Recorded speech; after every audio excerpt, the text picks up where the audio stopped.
Morning Nation, this is real talk, real reactions, and a little chaos before coffee. Let's get into it. Let's go. The problem isn't that you're online too much, no. It's that no one ever taught you how to be selectively connected. Exactly.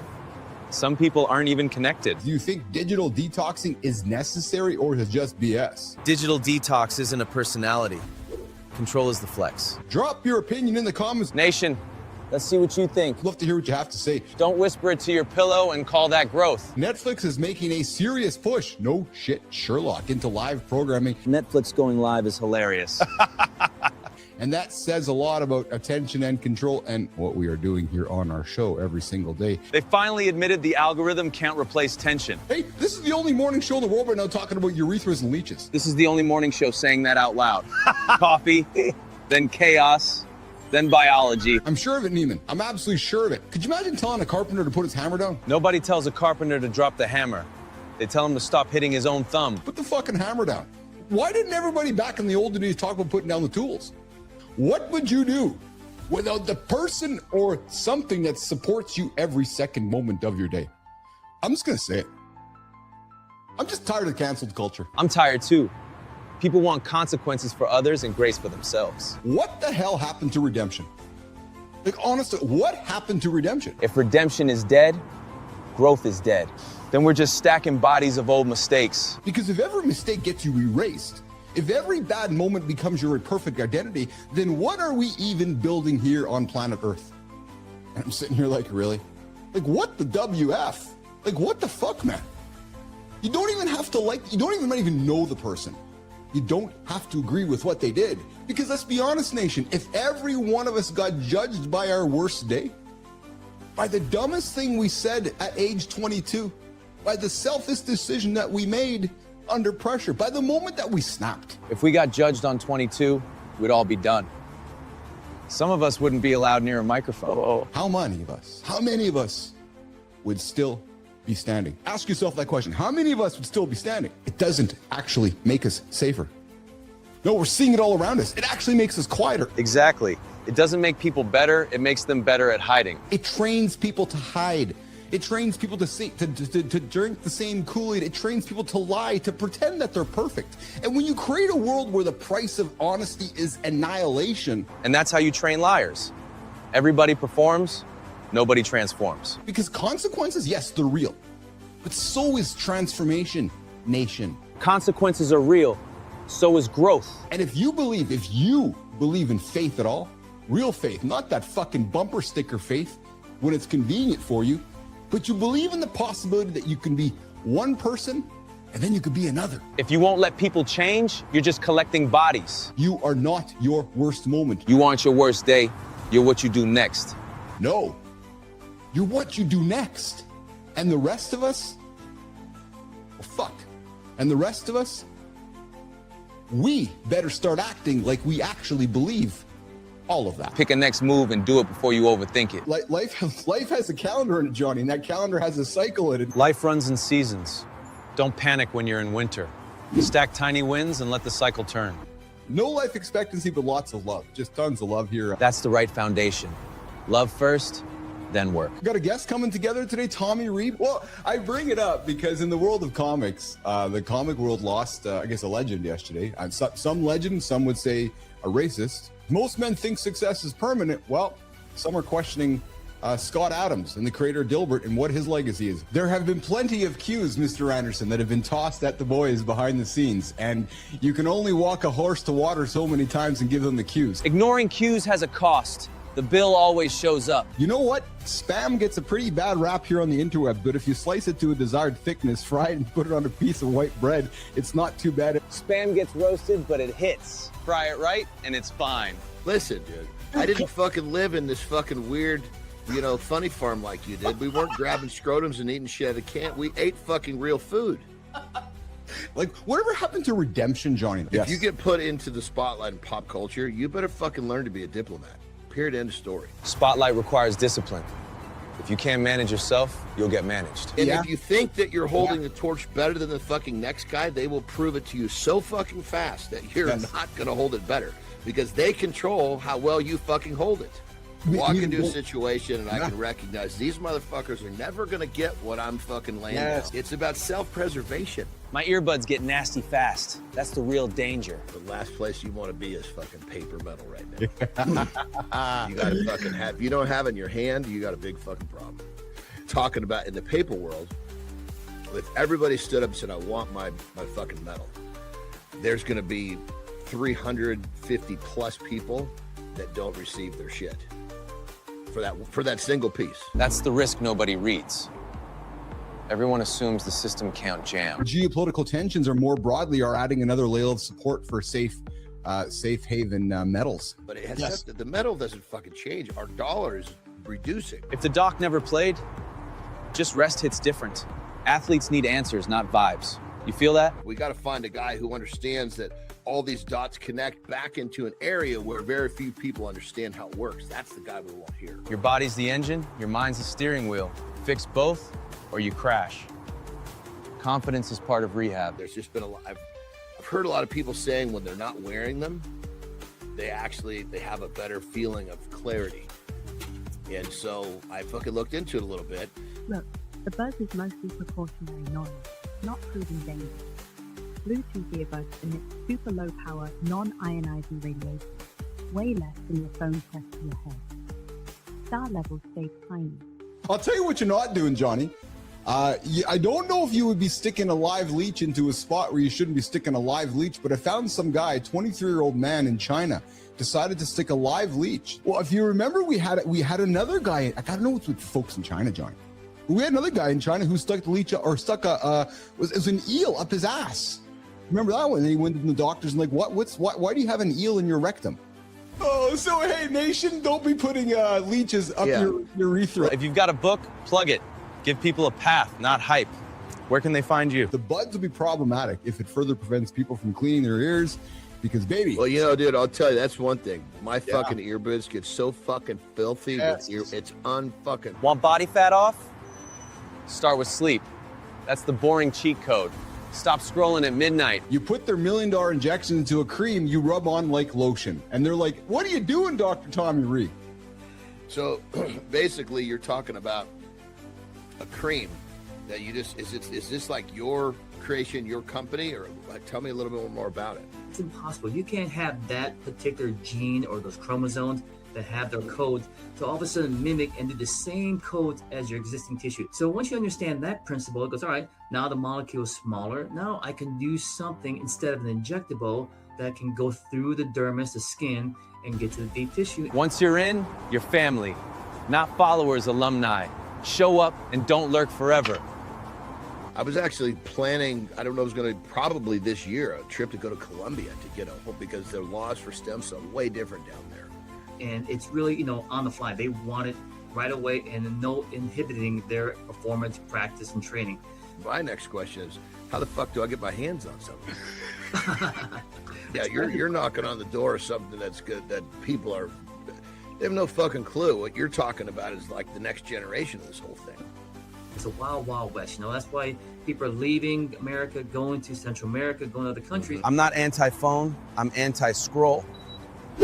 Pick it up to build, then put it down on purpose. So I always say that you're going to see this trend, right? Exosomes, all these things that talk about signaling, right? BBC 157, all these are what they call, like, you know, signalers to our bodies to do something. And that's where the trend is at.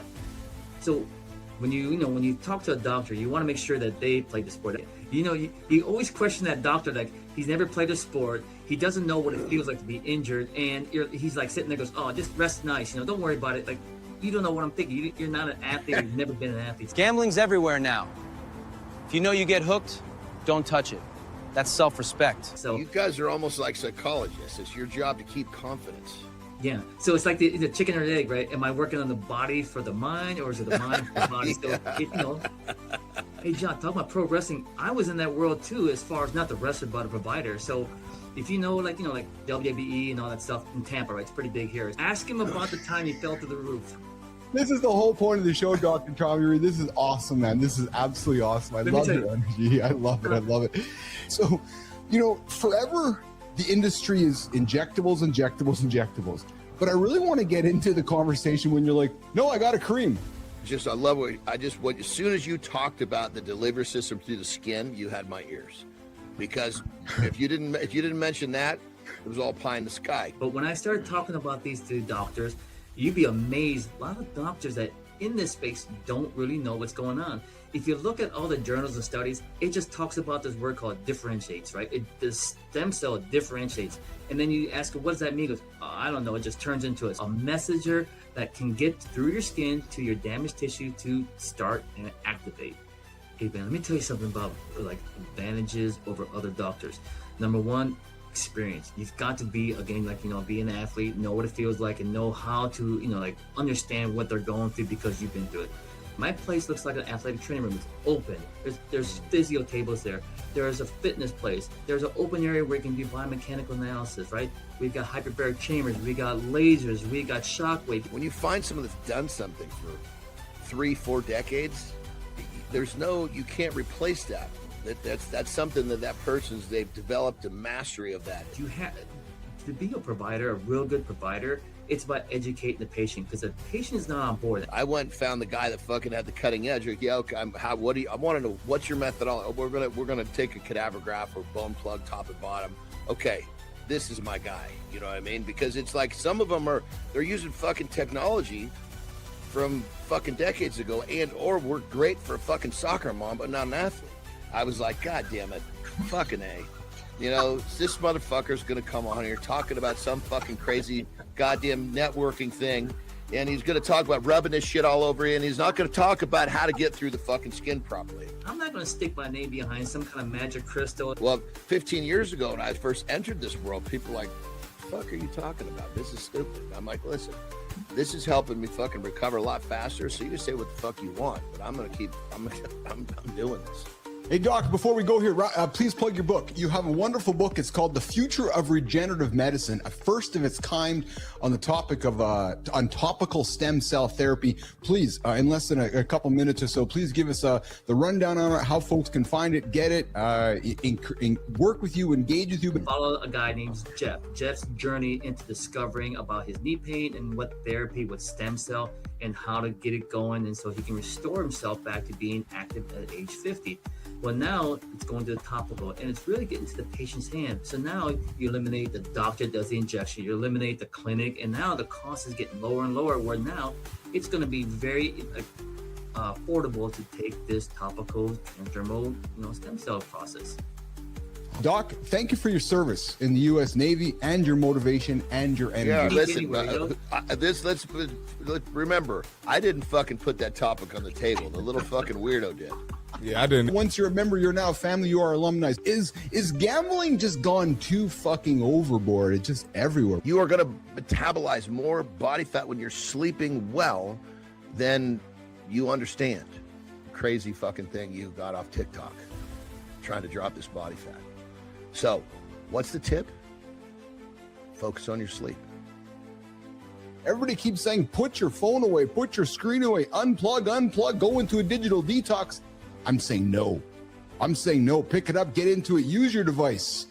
Learn, build, create. Everybody's like, put your phone down, put your screen down, put your TV down, put it away. My contrarian point of view is pick it up, use it, build, create. Digital detox is what they fucking do is they're just frying their fucking dopamine systems by constantly scrolling and all these fucking quick dopamine hits. Do you want to be the person on stage, or do you want to be the person sitting in the stands? Well, no, you're just going to go keep sitting in the fucking stands. I use my systems to fucking capture my extremes. I think it's just a human nature thing. Oh, you think about the word, you think about the word detox, right? Someone's going to go, I'm going 3-day detox, 500 calories each day. Yeah. Yes. Right? Yeah, like people just jump to extremes, and that's not just weight loss. That could be, anything. Because they're making up for the fucking extreme they went to with the fucking 5,000 calorie days. Someone walks into a fucking room and there's 5 of us and yells, "Stop fucking drinking." I am not going to have a fucking negative reaction because I don't fucking drink. I'm tired of people complaining about cancel culture. What about redemption and grace? And I'm tired about people just complaining about digital detox. Dave Ramsey, online personality, went on to say recently, online sports betting is a portal to hell and it's the fastest growing addiction, destroying young men in their 20s. Well, his side business, he has a regular 9-to-5 job. He's like in tech or something. He had a side business. He gave up the business because he said he was making so much money from sports betting. I don't understand how. He said he didn't need to do it anymore.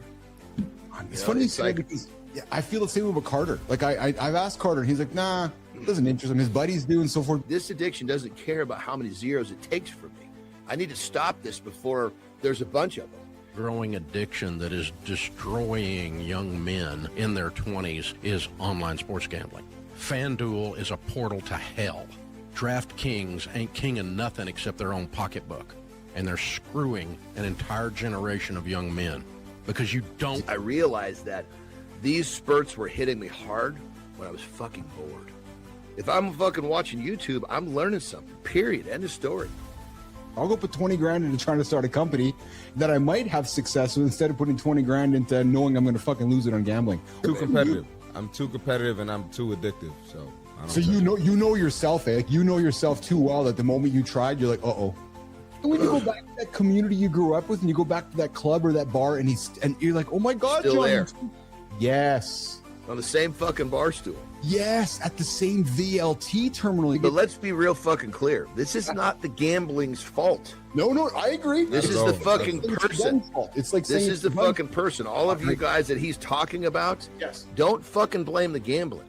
Yeah, I agree. Blame your fucking self. Did you know that there's a rubber room below Launch Complex 39 in Florida at NASA? NASA had a rubber room under the launch pad. That's insane. Also smart. Big risk needs real backup. So this bunker sits about 40 feet underground because back when they were launching the Apollo missions, they were concerned, Marty and John, that if the place was going to blow up, they had to get the astronauts off of the launch pad. So why not just fucking buy a new lock every 5 years?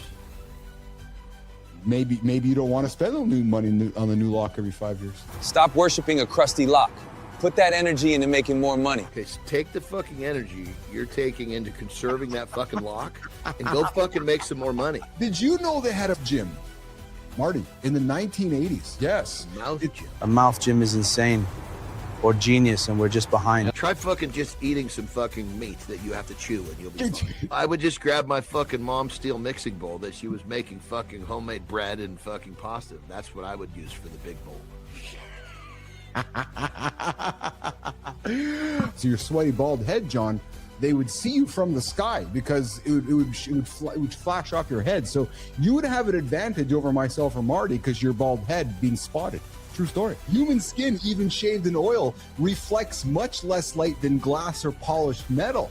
I swear to God, the difference between hair and no hair for the sun, unbelievable. In a world of results and performance, you're right. Yeah. The 15 years, I agree. Yeah, it's time for a reset. Yeah, I'm having so much fun these days. It's honestly more believable when it is controlled. Yeah, which would mean more than likely I would probably be unable to get it here unless I got a gray market wave. Have a good loop, my brothers. Have a good loop, guys. We had Dr. Tommy Reed joining us this morning on the show. A great conversation about regenerative recovery. Fascinating conversation, actually. And I don't mean it in a big dramatic hyperbole way. No, I mean it in the way that it hits you when the house is just way too still. And when your phone, it just stops buzzing. When the day finally winds down and you realize how much of your life is held together by the small things that you don't post about. Because the truth is, I'd like to think I'm a pretty capable person. I can build companies, I can carry pressure, I can handle chaos, and I can even take a punch. I need a body beside me, a heartbeat in the room, a living thing that's not asking me to perform, explain, or prove anything. And here's the part that gets me. They don't love me because I'm strong. They love me when I'm not. I'm talking about my dogs. Both of them.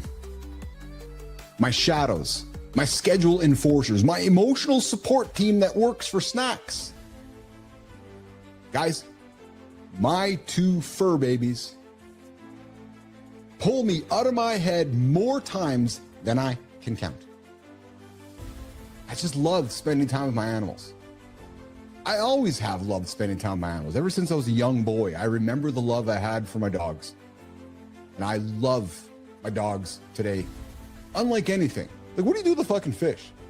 So a few birds fly into my windows of my house. They just boom, land, they fall to the ground dead. And then it's incredible how they just evaporate. I'm serious. I think they're made of so much water. They just, all of a sudden they're gone. The bird just evaporates, a little bit of skeleton, and the skeleton melts away. Compulsive scrolling wrecks your dopamine system. Today's the conversations around digital detox. And apparently it says it makes it harder to work on your goals, makes it easier to relapse into adult content and other numbing behaviors. Well, doom scrolling is normalized. And now I'm talking about doom scrolling, worse than porn. Yeah, truth. Yeah, the unintentional scrolling. Hey, Neiman, why don't people complain to carpenters that they're carrying their hammer around too much? It's a tool. Control yourself before you try to control a situation. And here's the thing. How often do you create a threat in your head and react to that threat instead of what's actually there? If you feel the itch to build it, don't ignore it. Yeah, it's true. Why would you ignore something you want to build? Growth lives on the other side of discomfort.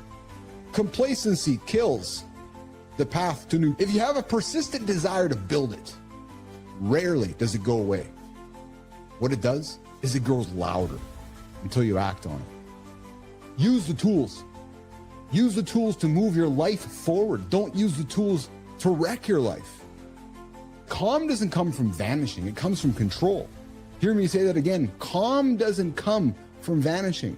It comes from control, and not the kind of control which is, I'm an OCD control freak. No, it's about controlling your own mirror. That's the highlights. Full show is even wilder. Grab coffee and ride with us, nation.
If you're a dad watching adults fight in headlines while your kid's future gets decided, that not is real. You're not overreacting. Today we explain what this Supreme Court case actually decides. No spin, no shouting. You'll leave knowing what matters, what doesn't, and how to speak without freezing or exploding. That's the point. Only on Mornings in the Lab. Welcome to the big show.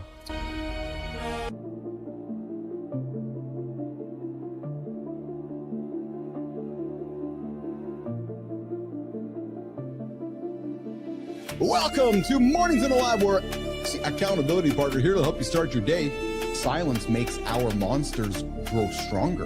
I love why this whole segment is them talking to me about this. How to compromise without losing your balls. Everybody's trying to win. Nobody's trying to solve. Live beats perfect every time. Reset is a decision, not a calendar date.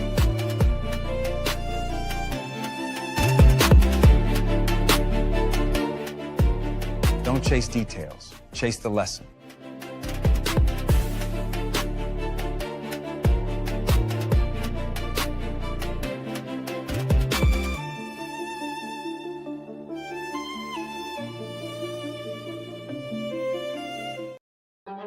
Boom, boom, boom, boom, boom. Hey, good morning. Yes, today's a big show, big discussions, big decisions happening. Should boys and girls play in the same sport? Oh, we're talking about it coming up today in the show. Today's deep dive is going to give you the clarity most dads are missing right now. This is not a political discussion. No, not at all. This is a discussion.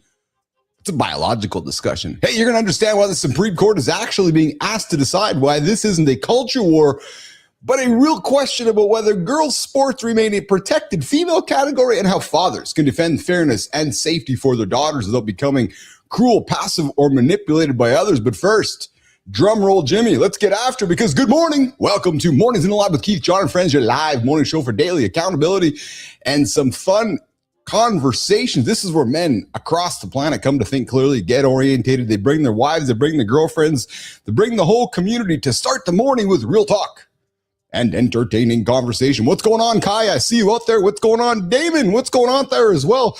I love to see you guys out there in the community. Good morning, Holroyd. Good morning, good time. Good morning, everybody in the Mornings in the Lab community. Hey, standard reminder, guys, quick invitation before we get going.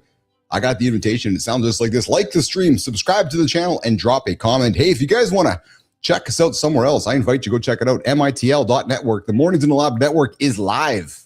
Yes, morningsinthelab.network will get you to our show, mitl.network. This is a live experience, and we want you to be part of the show. So, hey, just a reminder, it's also an R-rated experience. Sometimes it becomes X-rated, especially when Johnny and Keith get after it. So if the kids are in the room, I invite you to walk them out, put the headphones on, or just tell them they're going to learn some things today that you just aren't comfortable telling them. And hey, don't hit the snooze button. You hit it, you're 9 minutes behind the guy who doesn't. We're here to help you start your day with laughter, insight, and some live morning accountability. Hey guys, yesterday, the 2028 Olympic countdown officially started. It's just tomorrow. I think it's actually tomorrow. But the time, guys, but time wasn't branding. Ticket registration opened. That's the first real consumer moment of LA 28. It turns a vague future into decision, and it begs a bigger question. Where are you going to be when the next 4 years are gone? Because here's what's crazy. Is this Olympics is going to be around the corner before we know it? And it's 2026 right now. In 2 years, 28 is here, and it's going to come up very quick. Hey, same time, Netflix made a $5 billion bet on live sports. We're talking about it coming up on the show here today. It's about who owns attention and who controls habits. That's what we're doing here every single morning. Google is moving fast and forward in the chat, in the AI race. Gemini giving memory, rolling out what they're calling personal intelligence. It's an absolute game changer. Going to talk about it here on the show today. And then, yes, in the no shit Sherlock department, we're going to touch on two major studies that just showed how tiny daily changes in sleep, movement, and food are tied to real gains in lifestyle. No shit. Not extremes, not optimized in theater, just data that forces you to rethink how much small actually matters. Coming up on center stage, producer Neiman. Well, we told you guys that Martin Parnell was coming here. Well, Neiman got it wrong. Parnell's here tomorrow. We got somebody better. Sorry, Parnell, you're going to be here for tomorrow. We'll just get Josh out of the way. We'll get to you tomorrow. Josh Chessman joining me here today. Josh Chessman's joining us. This dude, guys, Neiman, where do we lose this guy in the closet? Sorry, Josh, I didn't mean it that way. In the box. I'm sorry. This dude ran for 24 hours. No, there's no closet analogy there. Sorry, everybody. Just get your head out of the gutter. The dude ran for 24 hours in complete darkness. Yeah, complete darkness inside a shipping container. Why? Why? It sounds like something John Anderson would do. No light, no distraction, just pressure and the mind. What he learned about mental toughness, isolation, and the psychological limits men hit when there's, well, nowhere to hide. Hey, Supreme Court is hearing cases that could decide whether states can restrict girls' sports to biological females under Title IV. We're talking about it. What would you feel as a father? How do you feel about your daughter playing with men playing with girls? We're going to talk about it coming up on the show. Morning Focus. I got a monologue you don't want to miss. And coming up in the community corner, a candid conversation about self-respect with Maya Reyes, the kind men quietly carry, the kind that shapes decisions when no one's watching, and how to stop letting it run the show. So guys, grab that coffee, settle in, because the Morning Loop starts right now. Morning wind up here feels personal. It's like the rooftops judging my life choices. It is judging you. Stand up straight. We've got LA 28 on deck, and that countdown just started yesterday. 2028 sounds far until it's not. Also, Netflix throwing $5 at sports makes me nervous, and I'm dead inside. They're trying to buy live attention. That's the last thing cable is left, and Netflix wants it. Meanwhile, Google gave Gemini memory. I can't even trust my own memory. Now my apps are sentimental. And we've got a 5 minutes a day adds a decade claim. If that's true, Tomul's mug just gained immortality. My mug's the only stable adult here. And we're talking Supreme Court versus reality too. Dads can't stay silent. Yeah, that ruling has people heated, and fathers are caught in it. Wow, we got a lot of bangers today, eh? All right, nation, this is Mornings in the Lab. We're awake, we're caffeinated, and we're ready.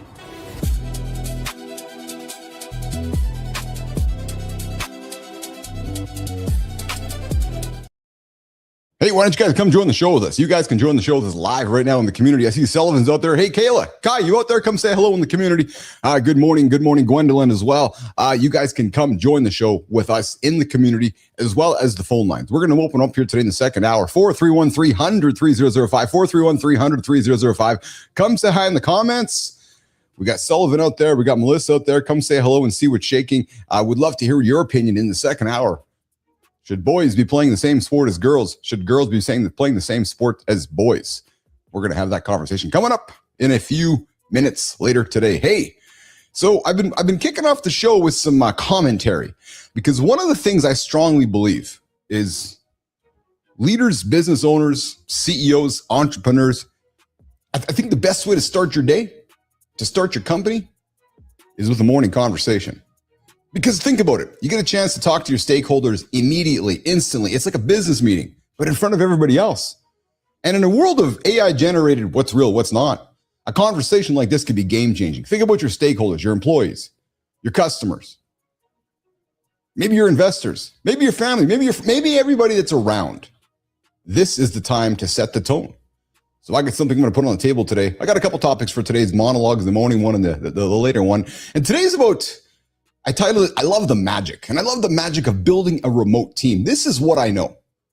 And I don't mean remote like everyone is sweatpants and we just, well, except for Nima and Jimmy. I don't mean remote like everyone in sweatpants and, we saved money on office snacks because we couldn't afford one. No, I mean like remote life. Remote, like we're building connection across distance on purpose. Remote, like we're proving that not being in the same room doesn't mean we can't be on the same page or in the same rhythm or in the same light. Have you ever gone to battle with somebody you haven't met before? I built my whole career that way and I'm doing it again. And it is so fulfilling because that's the part that people miss. Most people think remote work isn't a logistics problem, but it's not. Most people think that it's time zones, it's tools, it's meetings, it's processes. And yeah, if your name is Jimmy, it is a tool for sure, 100%, because we blame everything on Jimmy. And yes, those matter, especially the tools. But the real game, well, remote teams are an intention problem. And that's why it's so hard for so many. Because in an office, connection happens by accident. You bump into someone, you question something, you overhear something, you feel the vibe, you feel the room. But remote, well, connection doesn't happen by accident. It happens because someone decided it matters. Yes, and it happens because someone designs it. And I love that. I love waking up every single day trying to solve problems and connect people. And I love waking up and knowing that culture isn't a poster on a wall. It's a series of choices, 1,000 micro moments. It's how you open the call. It's whether you ask, how are you, and actually mean it, or it's whether you say, what the fuck? And it's whether you make space for someone who's quiet. And it's whether you notice someone slipping and you don't let them drift off into the edge. And it's remote forces you to become the kind of leader who can't hide behind proximity. You can't fake connection, you guys. It doesn't work that way. You can't rely on, being around each other as a substitute for trust. Listen to me clearly. You either build trust or you don't. And when you do it right, it's magical. It's unreal. You start to feel this invisible fabric form between people who you've never even met, you've never even shaken hands with, you've never even touched. A designer in one city, an operator in another, a writer across the ocean, a producer in a completely different rhythm of life.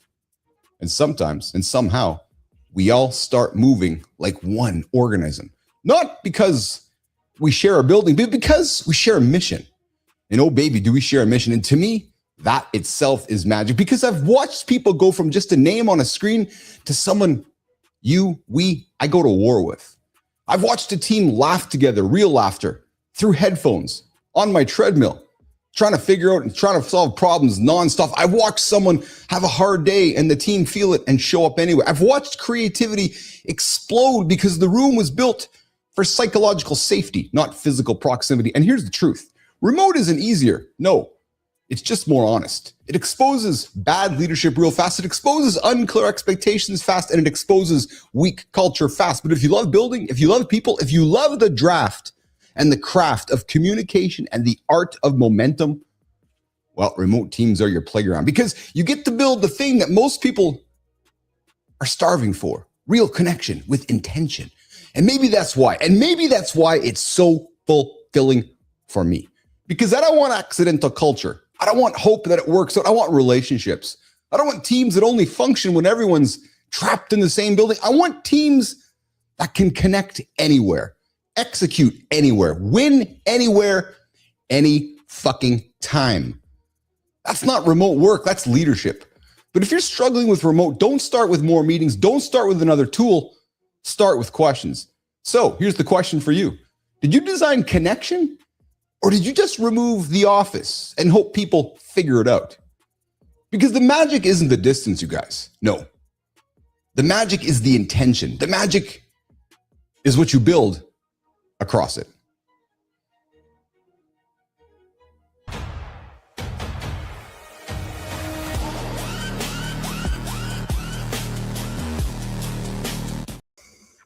Buddy. Good morning, brother. How are you today, man? Sorry, I'm a minute or two late, man. I'm freaking tired this morning. Holy shit. Do tell me. What's going on?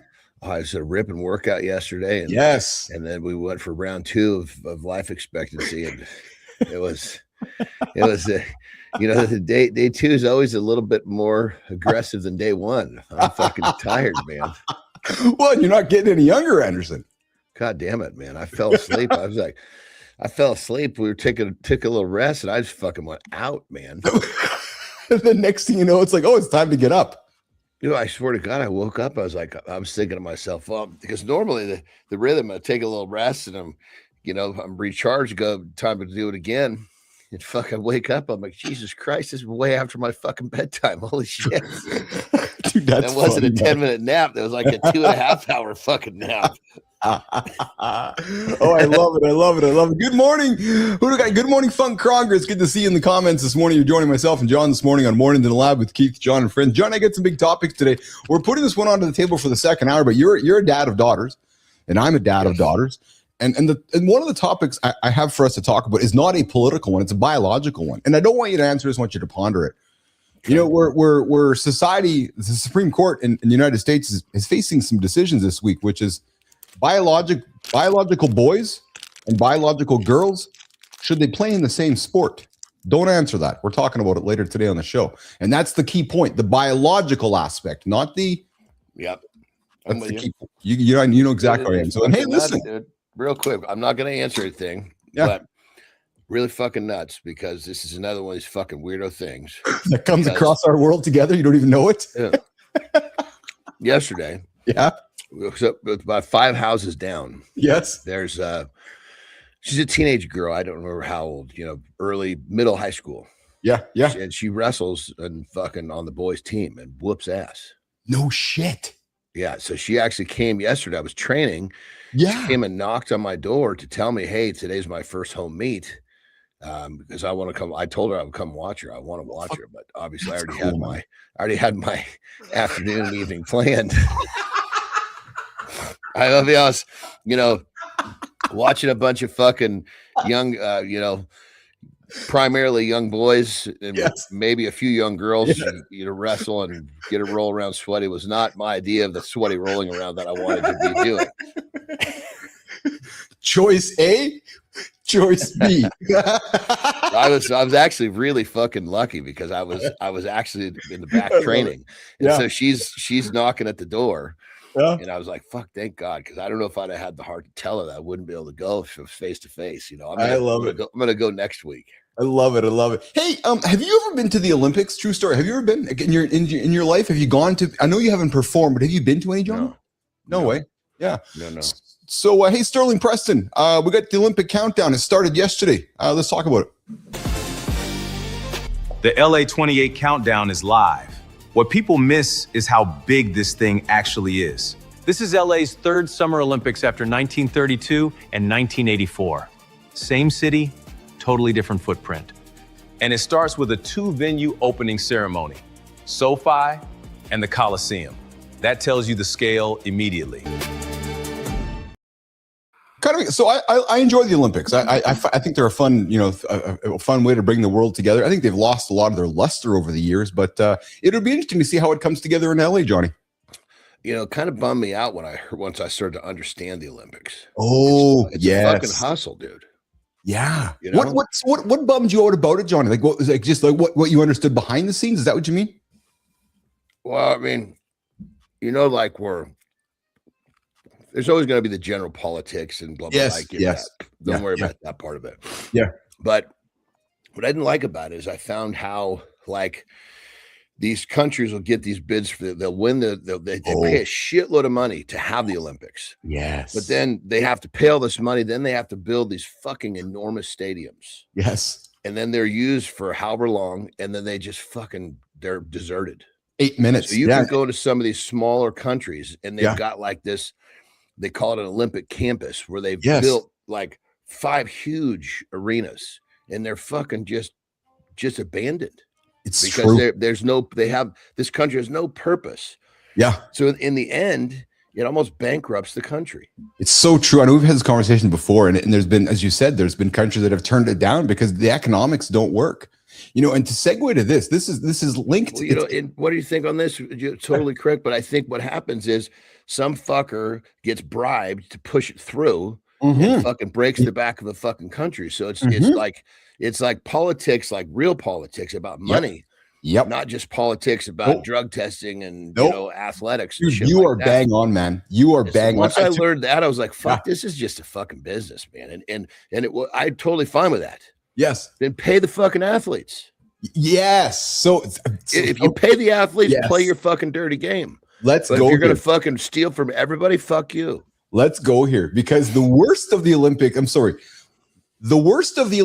is not the doping and everything else. It's everything to get the Olympics is what all the shysterisms behind the scenes and the greasing palms. And that's to your point, man, there's so much money. The athletes are always going to look for the angle. That's the nature of the athlete period. You're never going to get, otherwise you're going to have a bunch of fucking flops that aren't breaking world records. So you got some dude greasing his palms with billions of dollars, and you got Johnny Athlete sleeping on a fucking cardboard box in the athlete village. Yeah. Especially in the early days. Yes. These fucking guys were broke beyond broke. Yeah. So think about this. So talk about economic impact, Johnny. Think about this. So you live in California. So I was blown away by this. So Sergey Brin, one of the founders of Google, is moving out of Cali because of some of the tax changes coming to your state. When he moves out, get this. This is fucking crazy. This is going to actually impact you and Terry as a human being. Hear me clearly.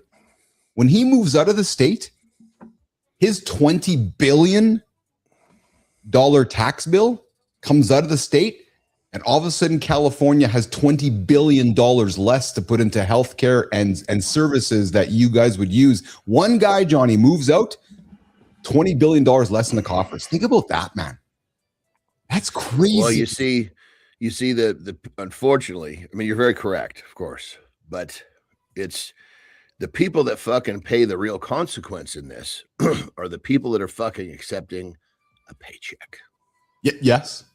Yeah. Because those that don't play, if you play a different game, you learn how to play the other game, you can shield yourself from all this shit. Well, that's what Brent is playing. He's played his own game. What's going on, batshit crazy? Good to see you here in the comments, my friend. I see you there I see you commenting on our shorts and our videos along the way, batshit. So I'm glad to have you showing up live with myself and John. What's going on, batshit? Haven't seen you in a while, man. Good to have you out there this morning.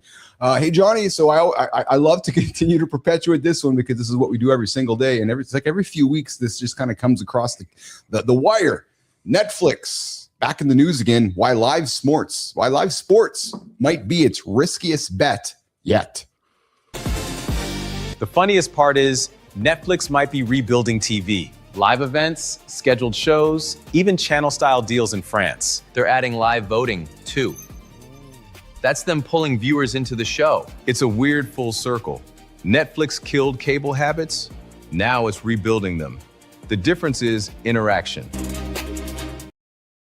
So they're just, dude, that's why I'm doing what I'm doing. And when I told you what I was doing, I'm like, come do this with me because we're just going to rebuild the past, because that's all that Netflix is doing.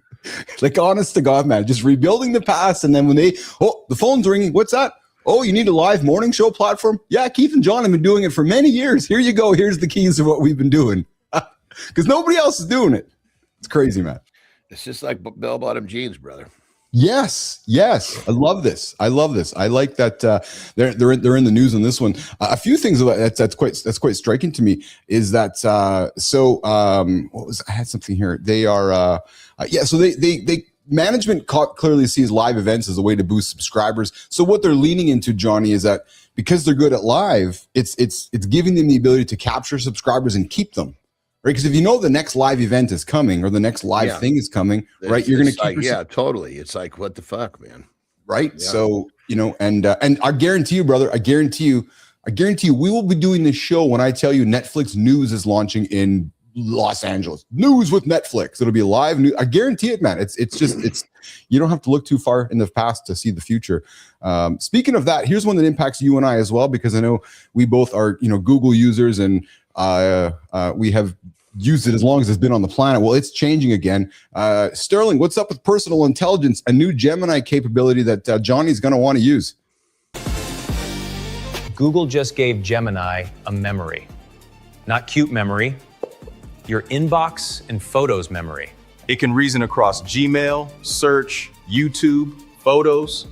That's powerful. Wasn't. Also a little creepy. It's off by default, they say. But will people turn it on for convenience? Or keep a wall up?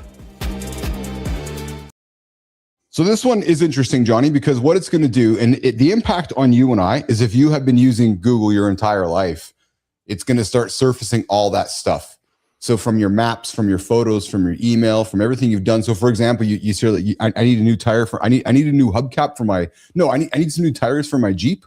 It's going to look at all of your conversations, the photos you have taken. It's going to look at your history and pull that up and make a recommendation. It's actually pretty substantial, because you could have took a photo of your Jeep years ago or something. Maybe you still have it and you're trying to be curious about it. You don't know it surfaced it down there. But this is when AI starts to really move us and move our lives forward, because it's really going to be. So to me, this is a big, as a nerd, Johnny, for you and I as kind of business partners and just and life partners, this is a big one, man. Because if you've been using YouTube your life, if you've been using Google your life, it's going to link in your YouTube history, your Google photos, your Gmail, your calendar, your search history, everything into one. And that AI is going to become even more personal to you, actually. Every time a new page gets turned, it does not surprise me. No, and this one's going to have an impact on us for sure. Okay, so you said something. So I got a no shit Sherlock department, and I know we love this one. New research, a 5-minute habit that could add a decade to our lives. Everybody wants a big breakthrough. This says your breakthrough can be 5 minutes. The combo is the trick. Sleep helps, movement helps, food helps. Together, they hit harder. Pick one lever today. Sleep, walk, or veggies. Do it daily. That's how 10 years becomes possible. Johnny, 200,000 people were tracked. So this is a big one, a big study. 200,000 people tracked, plus another 60,000 people tracked in a different one. And just to summarize it, and again, the no shit Sherlock department, cutting sedentary time by 30 to 60 minutes a day was linked to almost a 13% drop in mortality. And I know we know this, but I like finding these things because people grab onto headlines, and it's just more evidence for us to say, get up and get fucking moving, right? Like, honest to God, there's no rocket science with it. Well, I think here's one thing that people tend not to understand. Yeah. So, and I was just talking to my youngest daughter about this yesterday. You know, she's actually, she's really making a big push. She started last year to get herself in really, really, really good, healthy condition. Oh, right? yeah. She unfortunately, in early part of college, she didn't really listen to Terry and I, and kind of went on this, I'm going to lose weight my way, and fucking starved herself a long fucking time. Yeah. And she'd fucking lost a ton of weight, but she was, fucking losing her hair, all sorts of shit. Right? Skin fucked up. And she even recognized this, okay, I see it now. You know, it's hard to believe that your fucking hair will fall out if you abuse yourself with not eating and shit like that. It wasn't like she was not sleeping. She slept well. That was never an issue. Yeah. Anyway, so now she's on this really good train of, you know, blah, blah, blah. And you're talking about energy, and because she had no fucking energy during this time. Of course not. Well, then, you know, she ends up, you know, going back the other way, putting some, you know, going into a place where she was mentally much happier, but physically definitely knew that she needed to find that happy medium. Okay. So we got her all dialed in, doing well, blah, blah, blah. I talked to her yesterday, and she's like, yeah, you know, the days where, and this is where it attaches what we're speaking of here. The days where I'm not doing much, I don't have much energy. And I said, oh, baby, don't worry about it. It's because you're not getting your blood flowing. It's almost like you're not doing what's going to make you feel that blood flow and that energy on the days when you're up and moving. How do you feel? I feel great. Yeah. So I think what people tend to understand is they're fucking sedentary. I don't have energy. Well, you're on fucking energy because you're not doing the things that's going to help your body wake up. Yes. So if you're fucking one of these people, just don't go kill yourself. Just fucking start to move a little bit. Just get the blood circulating, and you'll feel yourself wake up. And then you realize, fuck, I actually do have more energy than I thought. I'm just basically trained my fucking self to be here and have no energy because my metabolism moving fucking so slow because there's no reason for it to speed up. I'm certainly noticing, at least maybe because, well, this is what I do for a living. So I read, I find stuff for us to talk about. I'm curious about what's happening in the world. And there's definitely a shift happening in messaging, and it's very much leaning to what you've been talking about. Get up and get moving. Sustainability. Don't try to rush it all into 8 minutes, 30 minutes. It's not a 75-second hard. It is a 75,000 days of hard. So like you've always said, just put your shoes on and go for a walk, and then just do it over and over and over and over. Right. I had a fellow who popped by the house last night, and he's like, yeah, I was reading the Goggins book, and and his thing is I go for a run for a minute, then the next day I run for 1 minute and 10 seconds. And then I go for a run the next week, 1 minute and 20 seconds. And that's just to your point, man. Get up and go for a walk for 4 feet, and the next day go walk 7 feet. And I'm really on a mission with you to change people's perception that it's not that hard. You just got to get, and I'll say it, brother, put your shoes on. I'm telling you, that trigger, I think for a lot of people, put your shoes on, because once you go through the habit of putting them on, even go buy a pair of shoes for your house, John. Put a pair of shoes on for your house and walk around. I'm telling you, I know you're a shootless guy, but I'm telling you, man, there's so much power in that, because you're like, fuck, they're on. I might as well do something. But brother, I train barefoot. I do everything. Yeah, that's right. You do. Yes. Dude, my shoes don't have any fucking trigger with making me want to do something other than take them off. Yeah, interesting. Yeah, good morning, Ted Lasso of sales. We got hey, Jimmy, Melissa, Johnny doesn't wear underwear, so he could just take them off, so he could get to the life expectancy. No, not only do I wear underwear, I wear a certain type because they go down my thigh, because I got the chafe. If I don't wear fucking underwear, my shit is fucking raw. Oh, yes, of course. We got Petrocelli joining us. I'm finding 25 burpees within 15 minutes of getting up really wakes up the system. Look at that. Buddy. Fuck yes. 100%. Burpees, body weight squats, some sort of a machine, a walk. Doesn't take much and you feel fucking great. I saw a clip. I should find it. I think I put it into an epic spot, but I saw a clip this morning of Stone Cold Steve Austin getting into a cold therapy for the first time. Johnny, it's funny, man, because he's got a character about him. It was pretty, because you talk about getting up and really wakes up the system. I was watching him wake up his system when he got into that cold therapy tub. Hey, I found somebody who might have done a piece of crazier shit than you. Okay, listen to this, because you might. Well, just so you know, if you were in my world, yes, there are fucking people like me running all over the place. You just got to get into that world. Okay, this is true. I got a guest coming up, John, who spent 24 hours running on a treadmill in a pitch black shipping container with zero company, no music, no clock, just him and his thoughts in complete sensory deprivation.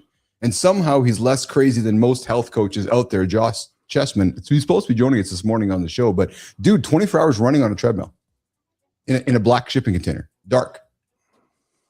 I mean, there's a lot of interesting pieces of this equation all fitting together. You could be doing any one of these things by themselves and you would have some heads turning. Yeah. To say the least. Hey, I gotta take a dump here in a little bit. Find a good segment for me to go. I'll make it quick, but so then let's. I thought I had this fucker whipped before I got out here, but evidently not. Why don't you get out of here? Get out of here. Go through that. Is this a good time for me to go? Good morning, everybody. You're hanging out with Keith and John, except John's not here. No, well, Johnny is here, but Johnny's taking care of business. So you got the handsome chief going solo right now. Just getting the show on the roll here. Guys, if you're joining us here, we kicked off the show here at the top of the hour here today. We got into the current events and so forth. We talked Netflix live streaming. We talked about Google launching Gemini personal intelligence, launching this week to everybody in America, which ties in all of your search history, all of your Google tools all into one, which is going to make it a significant personal intelligence platform. We also got into, we also talked this morning about the LA Olympics are coming up in 2028. So that whole race is happening. And I think for me, the key question, guys, is that's going to be here before we know it. And for those of you that are chasing goals, chasing ideas, there's something to be said for knowing it's coming, attaching some goals and working backwards from that. LA 28 coming up. And if you guys are going, those tickets are on sale here today. So I would encourage you guys to think about that if that's part of your life plans. Josh Chessman joining me here in a few minutes. I see him there in the green room, guys. And then we also talked about the 5-minute daily habit. Yes, in the No Shit Sherlock department, tracking nearly 200,000, actually almost 300,000 people. Essentially, that if you cut sedentary time by 30 to 60 minutes a day, it was linked to 7 to 13% drop in mortality in today's No Shit Sherlock department. Good morning, Ted Lasso. We got Joe Fontana in the comments. We got Petro out there. And of course, we got my lovely Brad. We got Lauren in the community as well. All right, Sophia Grant, let's do this. Let's get the center stage rolling. I got a daily opinion here that I'm going to throw on the table this morning. Well, from Elon Musk, but we'll get to that in a little bit when Johnny's back. But right now, what we're going to do, we're going to bring in Josh, Sophia Grant, John Anderson, and we're going to get center stage going right now. Jimmy? If your business is scaling, but your energy isn't, you already know something's wrong. You just don't know where to look. You train, you eat pretty well, you track productivity, and somehow your body keeps falling behind your responsibilities. That gap is where most high-performing men get stuck. Not confused, just pulling the wrong levers for years. Josh Chessman doesn't coach motivation.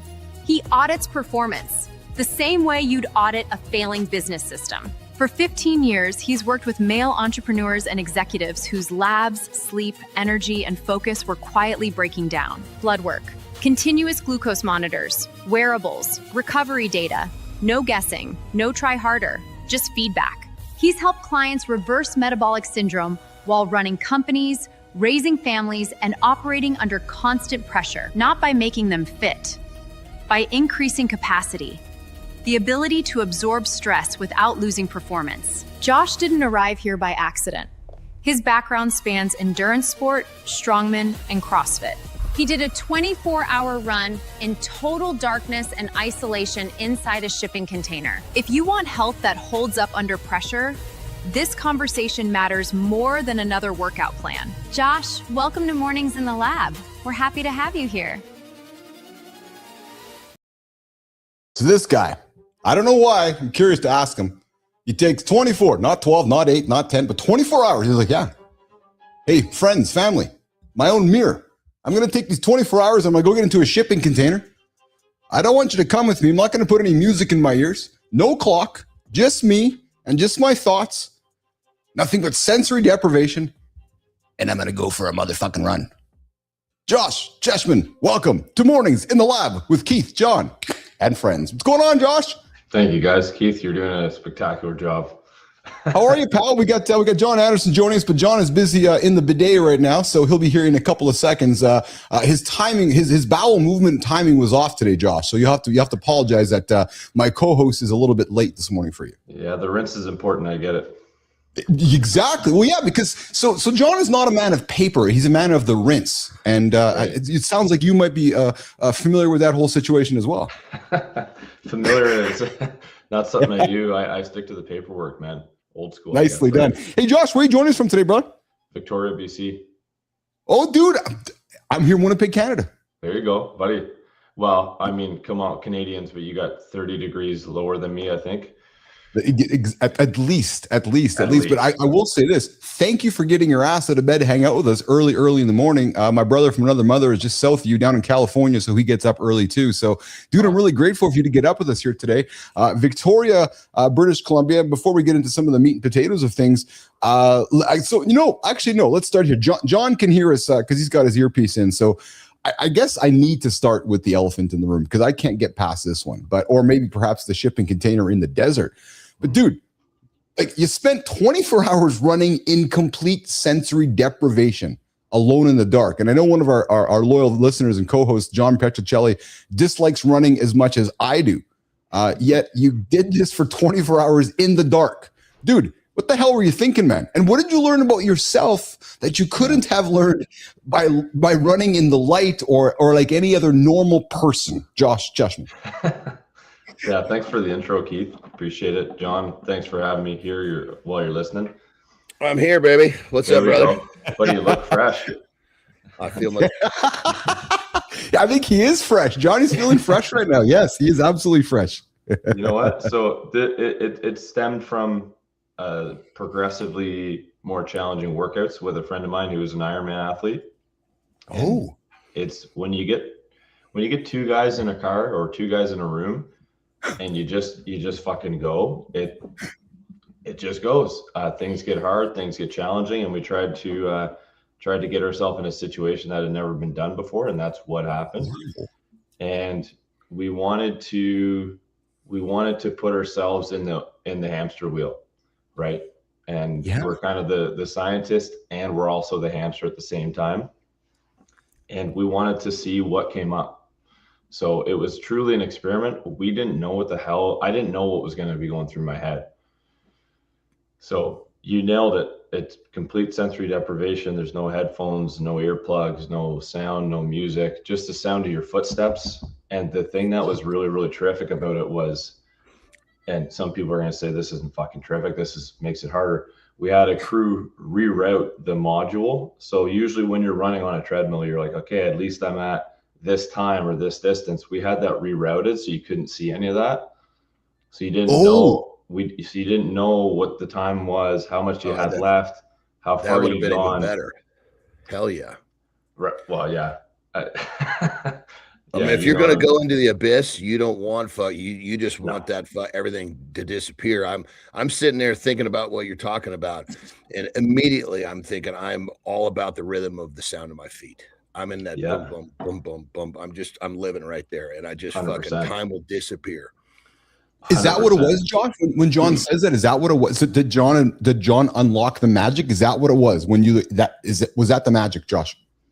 Man, I think the thing was that I'm not a great runner either. You guys said you hate running.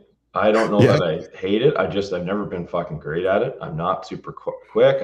I could necessarily never go super long. I had to develop so much fucking stamina with running, which is why I did it, because it was hard.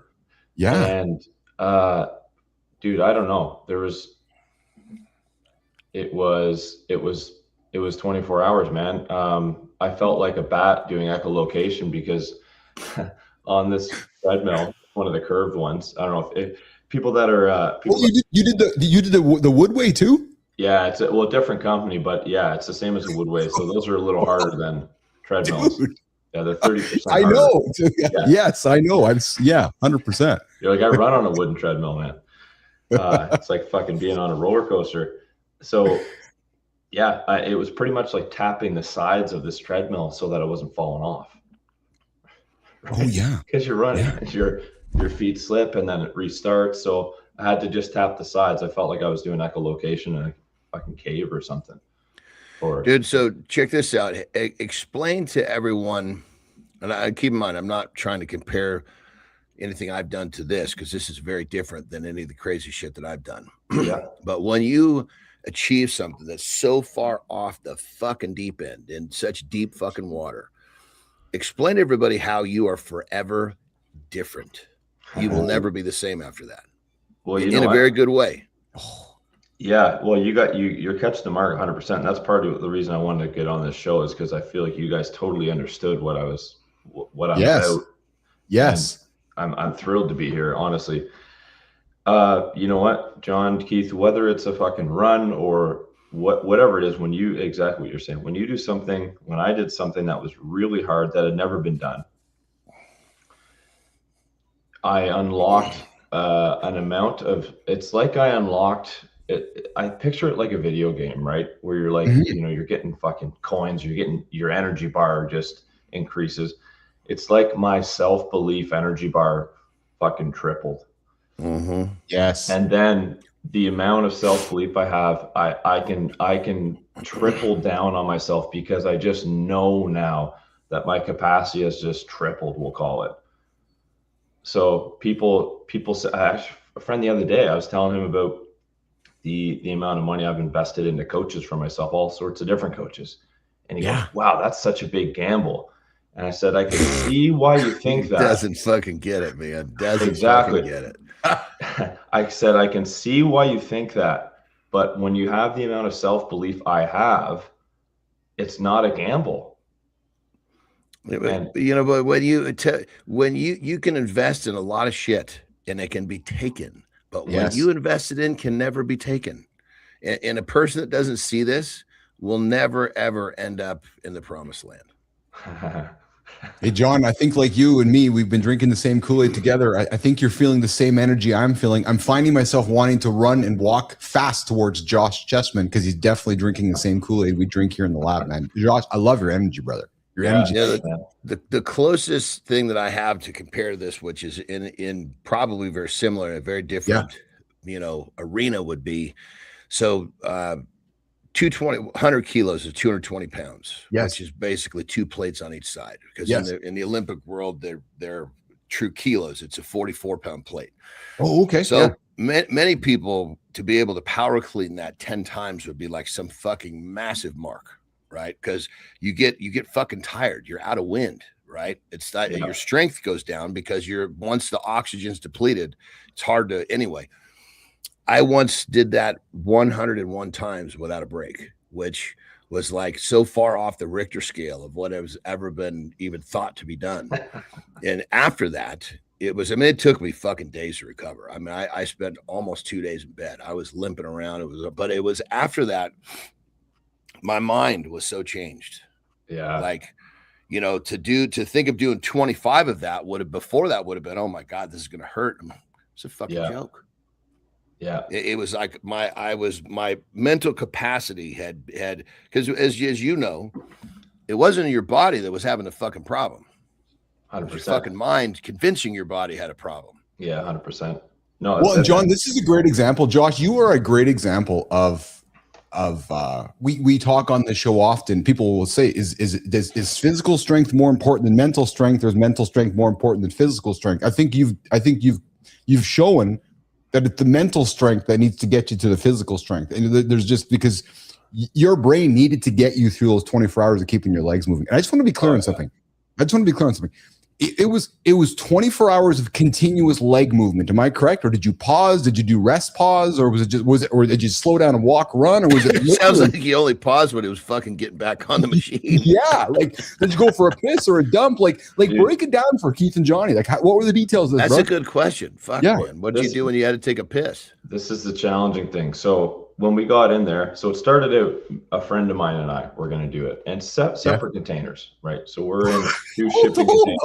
Hold on, like 2 side-by-side containers, both dark running side by side. I'll see you in 24 hours kind of thing. Dude, we were going to originally Facebook Live it and get 2 shipping containers. But I mean, but real quick, what would be the difference if he was in the same fucking container? You wouldn't know he was there anyway. Yeah, I guess you're right, John. Yeah, that's true. You know what? We were going to do this in his backyard, guys. We were going to say, you know what, fuck it. We just want to see what happens. He's got a tiny backyard in suburbia. We're like, let's get a fucking truck to drop off 2 shipping containers. Yes. Anyway, it didn't work out. We ended up getting sponsored. It ended up being a bigger thing in Nevada. So it ended up being 4 shipping containers. The last day, because it got sponsored by Spartan, if you guys are familiar with that. Yeah. So of course. It was at the World Championships in Nevada. So there's a bunch of people around, which is cool. They had a sponsored athlete join the day of, and then we also had a 21-year Marine join us. And nice. Wow, this is where it got super real, because we actually had a fucking committee to help us with the mindset for this. So we had a couple of coaches we met with as we did this, because people were so intrigued. It was like, well, this has never been done. I don't know. Obviously you gotta have fucking great endurance, but it's the mindset piece that you gotta have. So we met with some world renowned coaches that I would have never had the opportunity to meet with. Mindset was one of the biggest things. And I'm going to give you guys one of the biggest things I learned from this that I ended up using in the container that I didn't know that I would have to use. It's the simplest methodology. This is from the 21-year Marine. I got into a point when I was in that container when I started to panic. Okay. Mentally panic. It's so fucking dark. I was so tired, I thought. And I got to the point where it was filmed. It was filmed live with infrared cameras. So there's a point where I'm like up against the wall, and I'm having almost an anxiety attack. And I remember what he said. He's like, you're going to get to the point where you're not sure if you're okay. So what you're going to do is you're going to ask yourself these 3 words. And this is Tosh is this guy. He's a legend. He's a friend of mine. Yeah. He goes, am I okay? Just ask yourself, am I okay? And I'm like, well, that's pretty simple. I can do that. And I was having a fucking panic attack here. And those words came into my head. And sure enough, I'm like, well, I started to reason with myself. Yeah, I'm okay. And that was enough for me to then get back on and start going again. Dude, that was what you just said to yourself about getting back on. That was me. Can I do one more? Mm-hmm. I started asking myself, can I do one more in the 40s? Yeah, man. You did 60 over more. 60 times. I asked myself, do I have one more? And the answer was always yes. So I just kept proceeding one little bite at a time.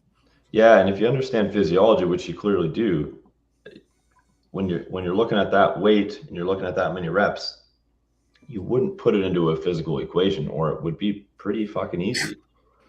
Right? You'd be like, well, I know I can either do this or I can't. So that's when you know it's not about the physical limit. Well, and interestingly enough, had I started off saying I'm going to do 100, I might have had a different drill. Oh, you didn't start out with. I just said I'm going to see how far I can go. And the reason funny enough, I was in this fucking zone, man, where I stopped at 101 because I wanted to pass 100 to show I could pass 100, but I was fucking cramping so bad. It was like I was still doing them, but I mean, I was like, my left leg was fucking lit up. So I'd be pulling primary off my right leg for a while. And then the right leg start to go, and I'd go back to the left. Then it was my fucking back. And it was the point my kids were there, and I was my wife was in the fucking background going, "You've had enough," you know. So, you know, my kids have seen some fucking scare shit with that. So, and they were like fucking 7 and 9 at the time. So, boys or girls, or what do you have? Girls. Good morning, everybody. Hanging out with Keith and John and our guest, Josh Chessman. This guy ran 24 hours running on a treadmill in a pitch black shipping container with zero company, no music, no clock, just him and his thoughts in complete sensory deprivation. We got Exceptional Bushy coming in saying, Josh gives me the big thing. Petra comes in and we got Mike Sullivan coming in saying, brave, difficult acts get embedded in the nervous system for even more such acts. Very, very true. Hey, Josh, you mentioned something that I want to lean into here. Explain how, because we talk on this show, it sounds like you maybe listened to a few clips of our show before, but we are very much about overcoming limiting beliefs. Keith and John, like, you know, I always joke, if somebody can catch a fucking spaceship falling from the sky with 2 chopsticks, I think we probably can do almost anything. So don't tell me you can't do something. When you can catch the biggest object with a couple chopsticks, we can do everything. Talk about how our health and fitness can literally change our physiology and our performance from your point of view. Johnny, here's the thing too. Josh, 2016 was Canada's Fitness Trainer of the Year. So he's been around the planet. He's been around the planet a few times in the world of fitness and so forth. But Josh, talk about this physiology, performance, and how really just getting up and moving can change it for us as human beings and changing our limiting beliefs. Yeah, I'd say it's a really good question. I want to first off cap it with a lot of guys come to me and they're not focused on mindset. They don't come in with the goal of mindset. They come in with, right? Exactly. It's not even really on the radar, or they might think it's good. And it's probably, I want a 6-pack, right, Josh? Is the first thing, I want a 6-pack, Josh. And you're like, oh, fuck. And this is why when I put ads up, it's hard to put ads up describing mindset. So I put ads up with, you know, it's the physical side of things because people can see that. It's hard to see mindset in a still image before and after. He looks a bit happier, maybe. No, it's hard to see, right? He looks physically leaner. We associate body fat with inflammation. We associate leanness with capacity in a lot of ways. So that's why we look at the physical side.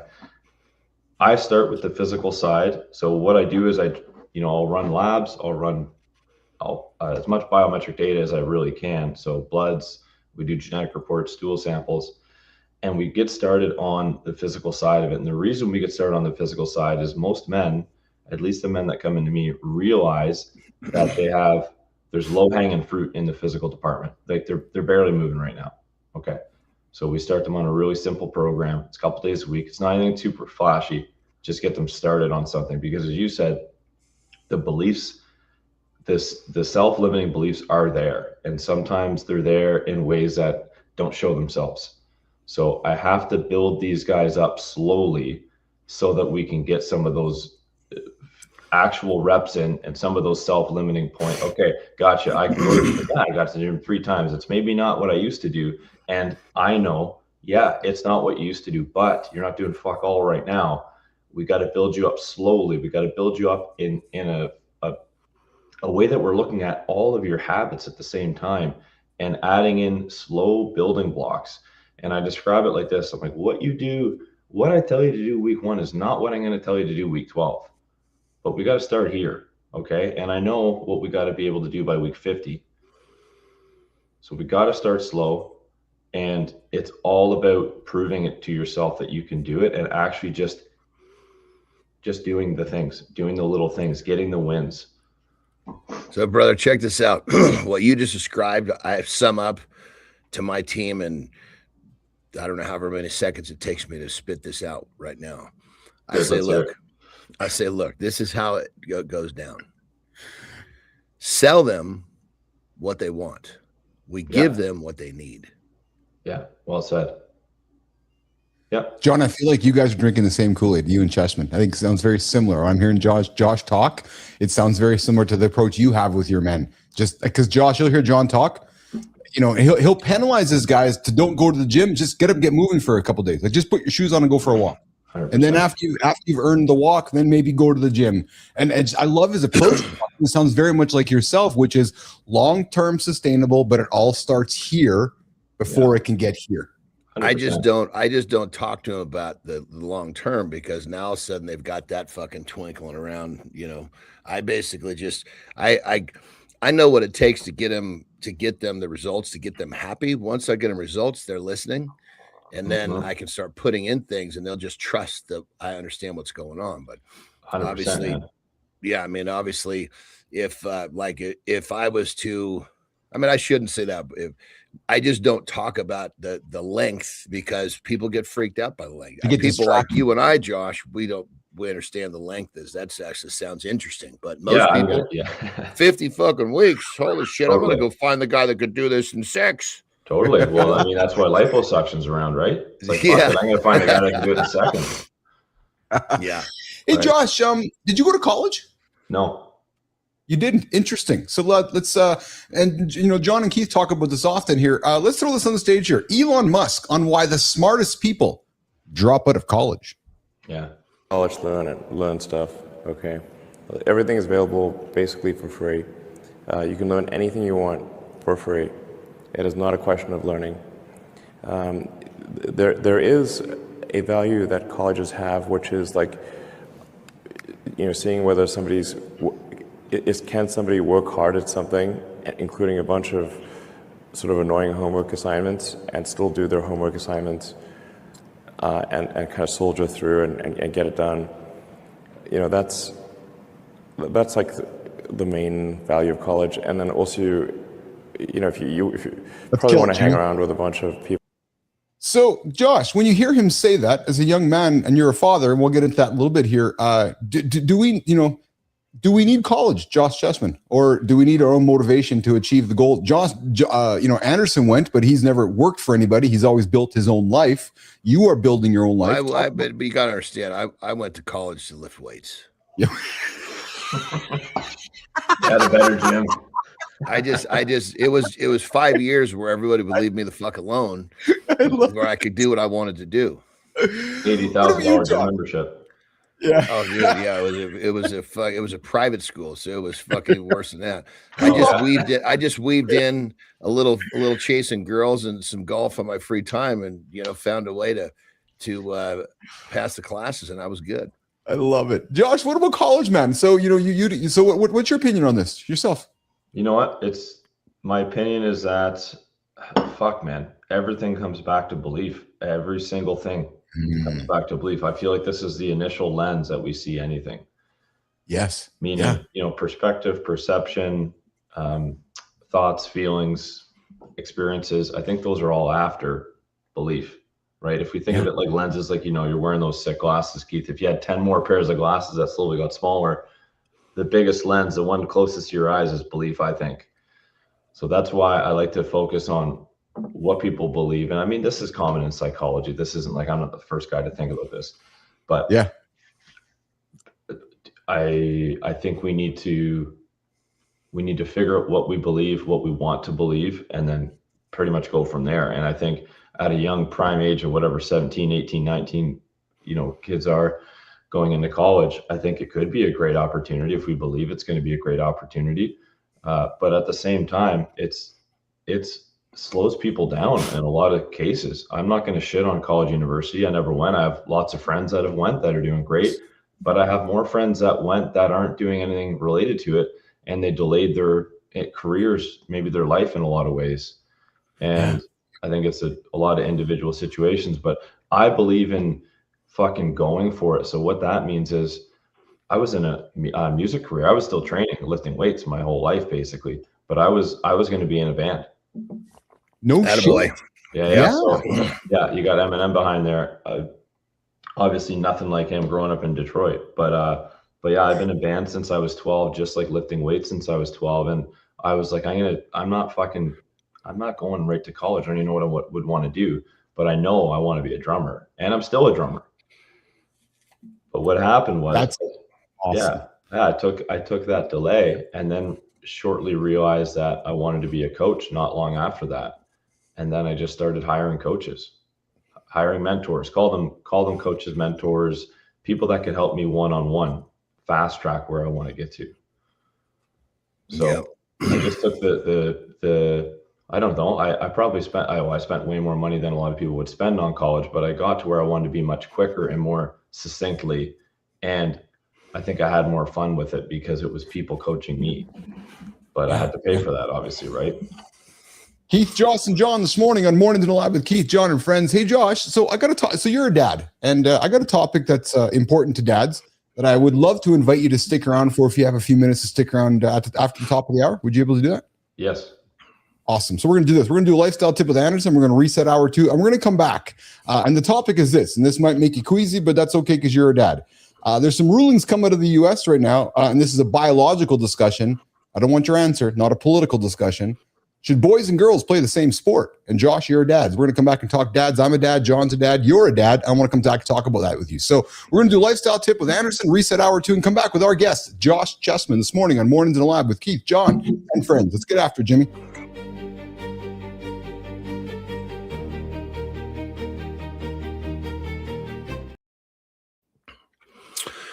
All right, we've been talking about keeping you guys on track with this whole idea that you made yourself a bunch of promises over, or at least one promise, over a glass of champagne right before the new year started. Not even going to say what we call this stupid fucking idea, but many of you committed to it, so I'm going to try to help you stick to it. All right. Low barrier of entry. Low barrier of entry means easy to take the first step. I'm going to use myself as a prime example this morning. I woke up. I had a monster workout yesterday. I had a whole lot of other vigorous activities, and I was fucking beat when I woke up. God damn it. And I was like, I'm stiff. I'm moving around. I'm like, I got to get my blood flowing. And I have a series of different things that I might do to do that.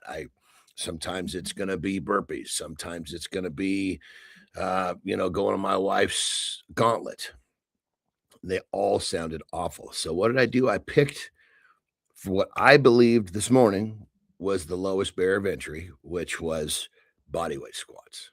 I knocked out 5 sets, 50 bodyweight squats. I know that might sound nasty for some of you. For me, that was the lowest barrier of entry of the activities that I select from. And because I picked that lower barrier of entry, I was able to get in the game and ultimately honor the promises that I made to myself. That's the key. So you've made these promises to yourself about what you're going to do for the new year. However, if the barrier of entry is too high to get started on these days where you're having trouble, this is where you have the possibility to break the promise to yourself. And that is the beginning of the end, where you're going to end up doing the same dumb shit next year, or I should say late this year, going into next year. So the tip, if you're having one of those moments, one of those days, one of those mornings, whatever it is, in terms of taking the step that you need to for the day, find the lowest barrier of entry to get started, whatever that is. Just do something. And through doing something, you're going to feel better. You're going to feel that sense of pride. By the time I finished my first set this morning, I was like, fuck, what was I thinking?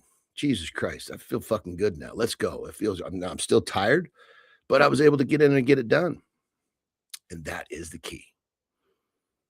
You got to stay in the game. If you want to win it, you got to stay in it. Rock and roll.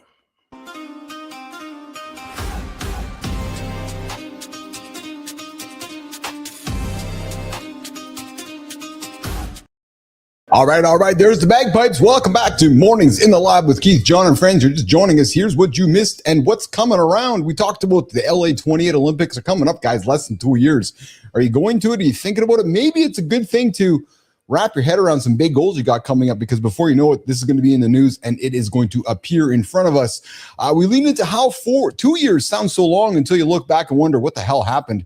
We looked at Netflix throwing billions of dollars at live sports as we continue to build our live experience here on Mornings in the Lab. We broke down Google giving Gemini memory. Yes, if you guys are Google users, Google and Gemini is about to change your life and you don't even know it, coming up in the next, guys, just keep using your devices. You're going to see how those changes are happening. And we touched the latest health data showing in the No Shit Sherlock department, how small daily changes compound. Go for a walk.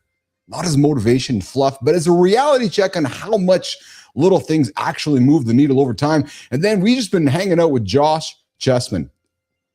Awesome dude. Victoria, BC. The guy ran for 24 hours in complete darkness inside a shipping container. Yeah, what's that? Repeat that again. Yeah, the guy ran for 24 hours in complete darkness inside a shipping container. You heard me correct. No light, no distractions, no escape, just his mind. Hey, coming up, we're going to get into in very short seconds. We're going to get into the deep dive, and this is the heart of today's show. The Supreme Court is hearing cases that could decide whether states can restrict girls' sports to biological females. So, should boys and girls, biological boys and girls, be playing the same sport? We're talking about it coming up right now on the deep dive. Jimmy, let's get after it. Hour 2 starts right now. Family court isn't a theory. It's a process with consequences. And for a lot of dads, the process feels one-sided. You walk in thinking it's truth versus lies. Then you learn it's story versus story. Whoever sounds safer wins. Best interest should be a compass. Chris. Too often it's a stamp. Once it's stamped, it's hard to unstamp. Temporary orders aren't temporary in real life. They reshape routines, bonds, and identity. Then time gets used as evidence. And the standard isn't always proven. It's concerned. That gap is where good fathers get squeezed. So dads start treating their own lives like an audit. Notes, timestamps, receipts. It's parenting with a paper shield. Today's question is simple. If fathers are fundamental, why do they feel optional? Let's talk like grown men, not ghosts.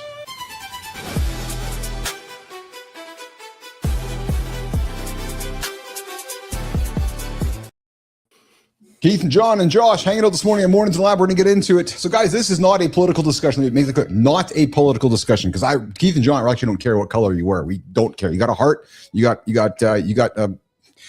to be the best version of yourself. You're welcome to the show. This is about biological fairness, and there's some rulings coming up in the United States this week around whether girls and boys sports should be sex-based.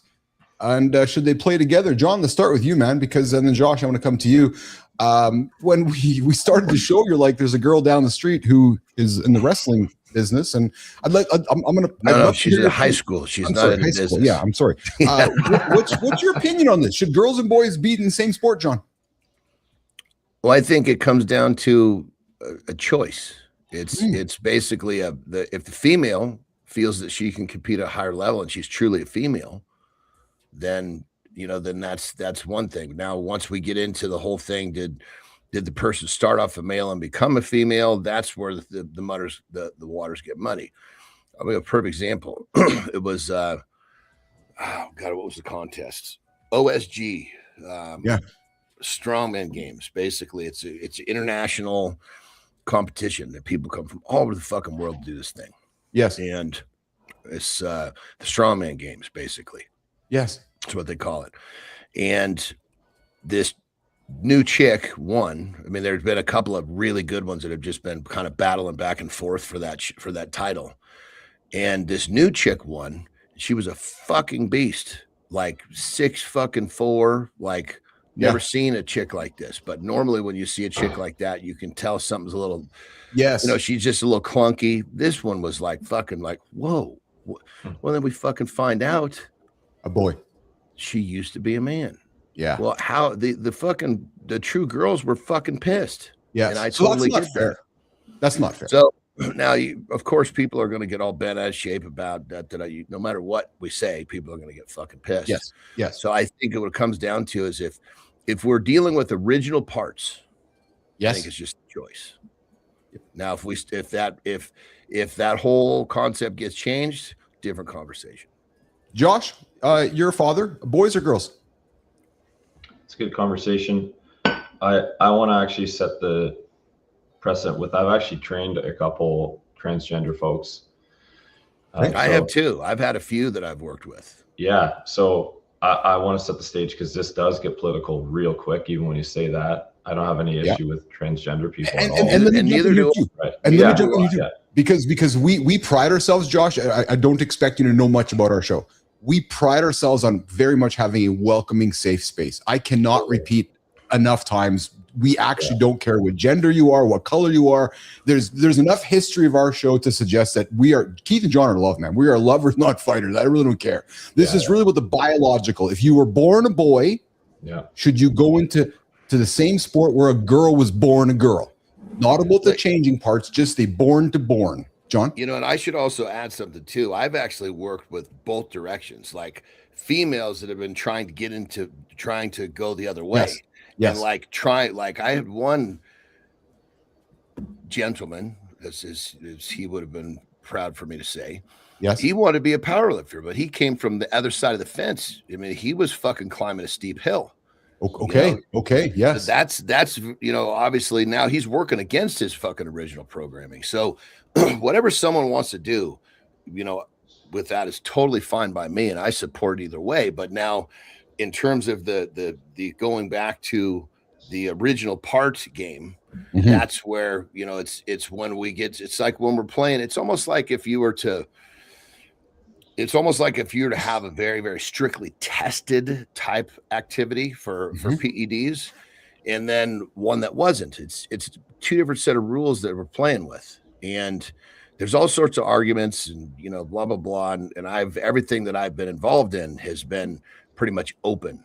The advantage goes to the guy who's willing to fucking do the most research and figure out the best combinations and find the way to the top.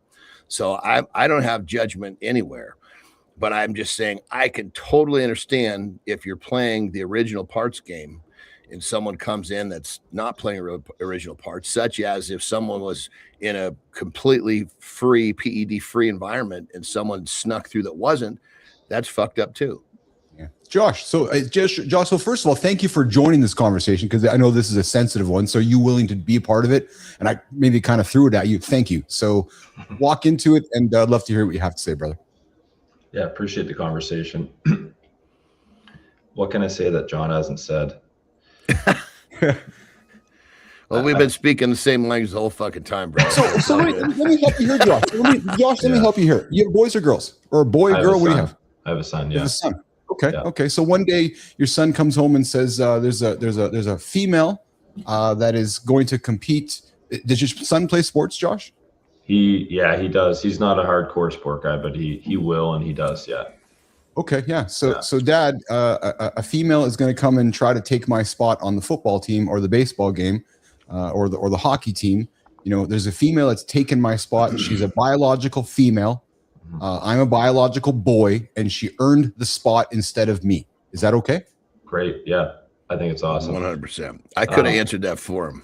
Yeah, I agree. That's what I want. I wanted to help talk you off board, because I believe you. Yes, because I agree with you, John. If you want to, I like to just watch my wife. Like Lauren could probably outlift many men that I know, right? Yeah. So she wants to go and try to compete against you, Josh. Then go for it, 100%. Right? But the moment that we start switching parts up, that's where I have a problem myself.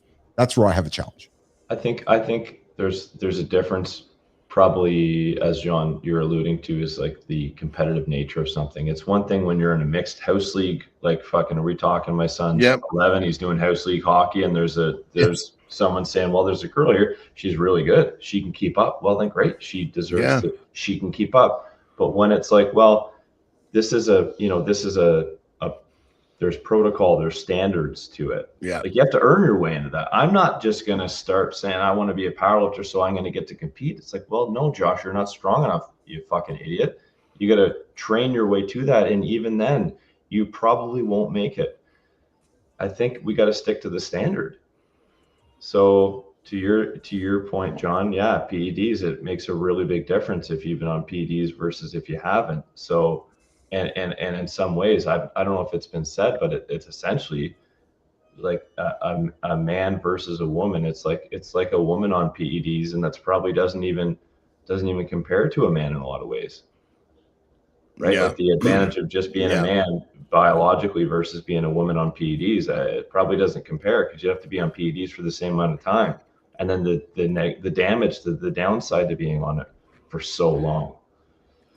Here's an interesting little side note story. So I'm having a brain fart on his name, but they actually did a TV show on him. He was like an ex-military guy, an ass kicker, really, really good. I want to say if he wasn't a world champion, he was in the, you know, like in that conversation. He was a world elite and powerlifter. And he was actually fucking for years dressing up and fucking going out pretending to be a woman, right? And he did get his change, but he clearly said, no, I'm not going to go and try to compete as a female. It's not fucking fair. And I was like, okay, you know, he fucking gets it. Yeah. You know, now, granted, he was also world elite as a male. So I think part of the problem is I don't know because I'm not one of these people. But the idea of, you know, somebody wanting to be so good, so bad, coming from a male to a female, now they got a chance to go to do it. You know, what at what point? I mean, I understand the idea of I made the decision when I was young. I was going to take tremendous amount of risks to do what I did. Now, had I didn't think this way, but in my mindset, if I was finding out that I wanted to be a female, I can understand the idea of that would fit into whatever it takes. Does that make sense? And I'm really kind of defending the males that turn female to go get that title. Not that I agree with it, but I can kind of understand where the root of that thought process come from. 100%. Can I jump in here one more time? Please. Yeah, please do, brother. Please. You guys have been prompting the self-belief train, and obviously that's something that I stand by. But in a lot of ways, we got to talk about courage, because you got to be courageous to believe in yourself all those times. And in a lot of ways, if you're gonna switch genders or have a surgery, I can't imagine totally, but the amount of self-belief you must fucking have when so many people are against you. I never thought about that, brother. Be like next level. Yeah. It's kind of like the run in a shipping container daily. The way you put it that way, like that, wow. Because the entire world is against your belief, Josh, when you make that decision, right? When you I never thought about it the way you just presented it, because the entire existence is against what your belief is. Yeah. And if you're like, no, I am that, wow. That's a fact. I never even kind of processed that, Josh, but that is such a fascinating way to put it, Johnny. The total. I mean, it's just just kind of that idea that, you know, that type of belief is the type of belief it takes to get to a world elite of something too. Yes. You know, like I said, I mean, maybe I need to thank God that I wasn't one of these people who found out I wanted to be a woman, because I might have been one of the people we're talking about, because my drive was so big and so hard. Yes. There was really nothing that I would have allowed to stay in my way. Yeah. Okay, so here's a question for both of you guys. Before I got a clip that actually leads right into this conversation very, very well. Thank you, Jimmy, for prepping it for us. But I got a question for both of you guys. Can fairness and compassion exist at the same time? Josh, starting with you. Fairness and compassion. Yeah, I believe in any situation there can be more than one truth. So first of all, that's what I believe. So that says a big fat fucking sure to anything you ask me, essentially. But yes. Yeah, I think, what is compassion? Compassion to me is being heart-centered with one's perspective. You know, being putting the human first, I think is compassion, probably something along the lines of that. And then fairness is, you know, being on the same playing field. So I think those, I think I could get there pretty quick, that they can exist at the same time. What do you guys think? What about you, John? Yeah, I mean, it's just, I agree with what you're saying 100%, brother. I guess as I sit here and process, how do we take that and turn that into like a usable framework or set of guidelines? It's just going to be a fucking slippery slope to do it. You know? Yeah. Yes. Expand on that, John, because I love how you think. Expand on that slippery slope to get there, because of the situation. Well, right? I believe in but how do you create? Let's just say, how do you create a set of rules? Yes, that allows a person to, or a federation, or a situation, or a group of people to navigate these two truths and be fair and be compassionate. Because one way or the next, you're going to be leaning. It's going to be almost impossible to split that down the gut. This is awesome. So then watch this. Jimmy, play this clip. What she described as inappropriate behavior inside the women's restroom. According to the woman, she is a paying member who entered the restroom and noticed unusual shadows and movements coming from inside a closed stall. She believed the person inside was engaging in inappropriate behavior and felt uncomfortable. To protect herself, she recorded a short video as evidence and immediately notified gym staff. When staff arrived, the individual exited the stall and appeared to be a biological male. The person stated they were transgender and accused the woman of being disrespectful toward their Jimmy, gender kill it. identity. The woman So says she can expected- fairness and compassion exist in that situation, Josh? You know, I want to go back to the first one because you talked about having a set of rules, and I think being fair can also mean playing by the rules. There's a framework. There's an agreed upon structures, and so in John's obviously IFBB Pro, we're talking about PEDs. You go into the open category, people are probably on PEDs. There's no question. So it's not about it being fair. It's like, well, you're entering this thing. This is a rule. You can be on this, or you can choose not to, I guess, right? Whereas, so when we're talking about fucking sports, it's a male sport. Is it fair for a woman to do it? It's like, well, this is the rule. So if my take on this is, if you're a woman that wants to play in a man's sport, or vice versa, because that's more the advantage. If you're a man that wants to play biological man, cisgender male that wants to play in a women's sport, then I think it should be, it's kind of like being like drug testing. I think you should be drug tested. Mm-hmm. I don't know. Something like that. John, Well, can there be compassion and fairness with that situation in the bathroom with that human? Okay. Well, he should have been a little smarter about how he was doing it. I think that's the first thing, I mean, listen, we've all fucking jerked off in some fucking weird spots, but the responsible thing to do it is the way where you don't offend somebody. So let's fucking be honest. Johnny, or not at the so Josh, a couple weeks ago, we found some guy jerking off at a New York Yankees game in the front row, and people do it everywhere, Chessman. But Johnny, fairness or compassion? Well, I think the true fucking way to set a really good set of guardrails so that everybody, we don't have the numbers yet. Yes. But I think the way that can truly be the way out of this in true fairness and compassion is to create a division for this set of choices. Mm-hmm. So yes. So there's there's males, there's females, and then there's a transgender division is what perhaps what the thought process is. Yeah, I mean, you could say original boy, original girl. Yep. Drug free, open, and if you decide to flip flop. Yeah, absolutely. Josh, some closing comments with you. So first of all, man, I really got to say, man, I'm so grateful you're able to spend some time with us this morning. What's great energy you brought, great conversation here in the second hour. As we work to wrap up with the three of us here, Josh, any final comments on this topic before we start walking ourselves out of this? On the transgender kind of sport fairness, compassion? Yeah, I would say I think it's important to love people for who they are, and I think that with having a young kid, I think it's important not to bring pronouns in too young. So that I think that's important. I think it's good for you. I think it's confusing. I never fucking understood all that shit to begin with. Yeah. I have a hard time with it too, or understanding it all too. But I think my son's 5. Your kids are probably older, but I don't know, a 5-year-old thinking about that, it's just too fundamentally shocking to think, well, then anything can be anything. I think there's not enough stability with that. There's a lot of things that we should be putting into a 5-year-old's mind that can be really, helpful in the development of them making the choices that are best for them when they get older. Yeah. You get fucking pushed down the wrong fucking street too soon, you start believing something that you really don't understand, and next thing you know, it's very possible that just planting a seed in a young person's mind too early can, really inhibit their ability to decide what's best for them. Yeah. They're not old enough.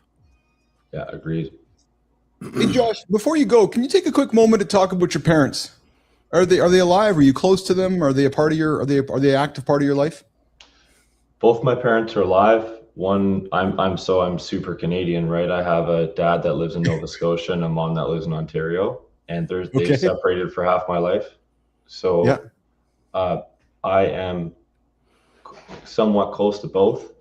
I live across the country, so it's difficult. Yeah. And I would say, to answer this in a little bit of a roundabout way, I'm super grateful for what they gave me and didn't. Yeah. And I've been able to become the person I am partly because of them. So, yeah. Dude, I love your energy, man. I'm a How old are you, brother? How old are you? Thanks, Johnny. 36. Yeah, let's say you're definitely you're hitting a stride at a good age, brother. Yeah, thanks, guys. So good. So good. Josh, where can our community connect with you, find you, engage with you, work with you? How can we make that happen for you, Josh? Yeah, thanks for asking. I would say right now you can hit me up on LinkedIn. That's where I'm most active. I am on pretty much any social media, but LinkedIn, or you can check me out on Instagram as well. And it's my first and last name, which is Josh Chessman.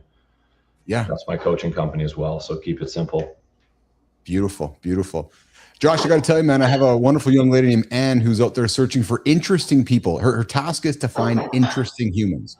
And I got to say, Anderson, we got a good one here. Josh, your energy, your soul, your knowledge, your perspective, your respectful outlook, as Lauren said, is very welcomed here in this community, brother. You are welcome back here any fucking time. Sue Story.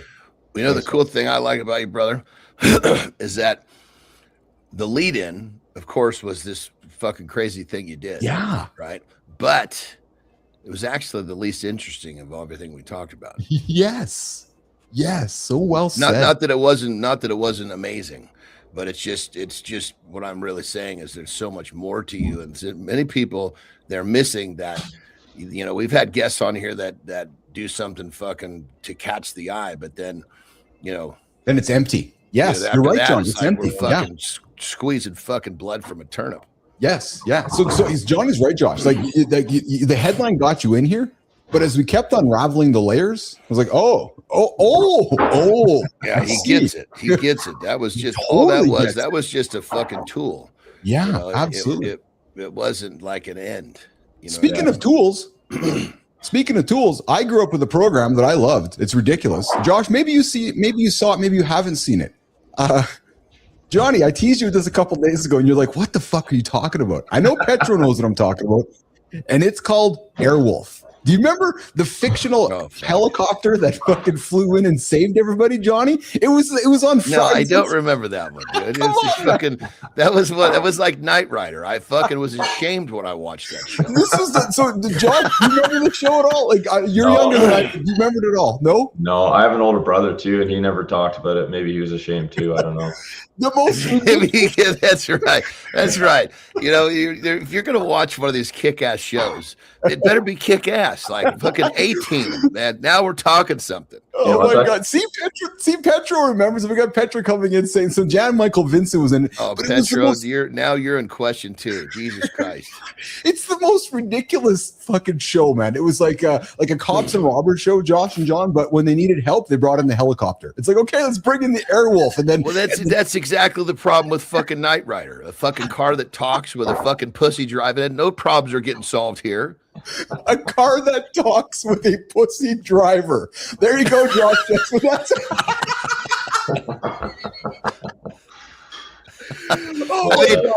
Let's think about this.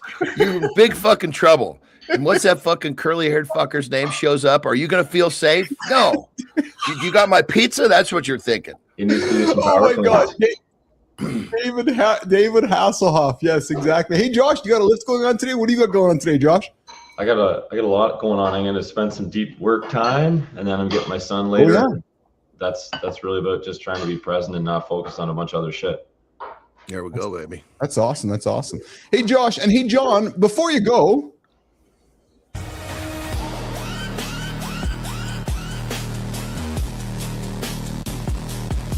John, before you go, people say parasites larvae go up the urethra, but it doesn't. Yeah. It penetrates skin and fresh water. And it can do it through intact skin. Minutes can be enough, which is wild. Freshwater snails release larvae They're literally built to find skin. You can't just believe what you see in your reels. Sometimes the first clue is just itching. Right. No panic, just respect the mechanism. Wrong entry story leads to wrong behavior. So John, if you only remember one thing, remember skin. That's the real doorway.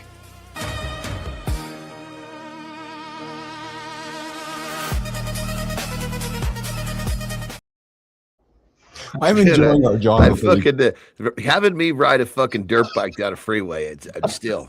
I mean, fucking A, man. I mean, Jesus Christ, you got me riding a fucking dirt bike with regular fucking clothes on, motorcycle fucking boots down the fucking freeway. It's the Jesus best. Christ. It's the best. Clearly, somebody that set up this fucking AI thing has never ridden a fucking motorcycle. It's the best visual ever. I'm loving this John before you go segment because I know. So yesterday, Josh, we taught John that if he's stranded on an island, that he could get the airplanes to see him with his bald head because he could shine the light on it. So and then today, because my brother lives by water and he has to live by water, I want to make sure I'm taking care of my brother. So I'm like, dude, you know, the urethra might not affect you. It could be your skin because I know he loves to spend time in the water. So I'm always educating my brother. See, our relationship, Josh, I'm the assistant to John. I know my name goes first on the show, but John seems to think that he's the pitcher and I'm the catcher. So sometimes I just like to keep him educated. That's right. Sure, that's full respect, right? Yeah.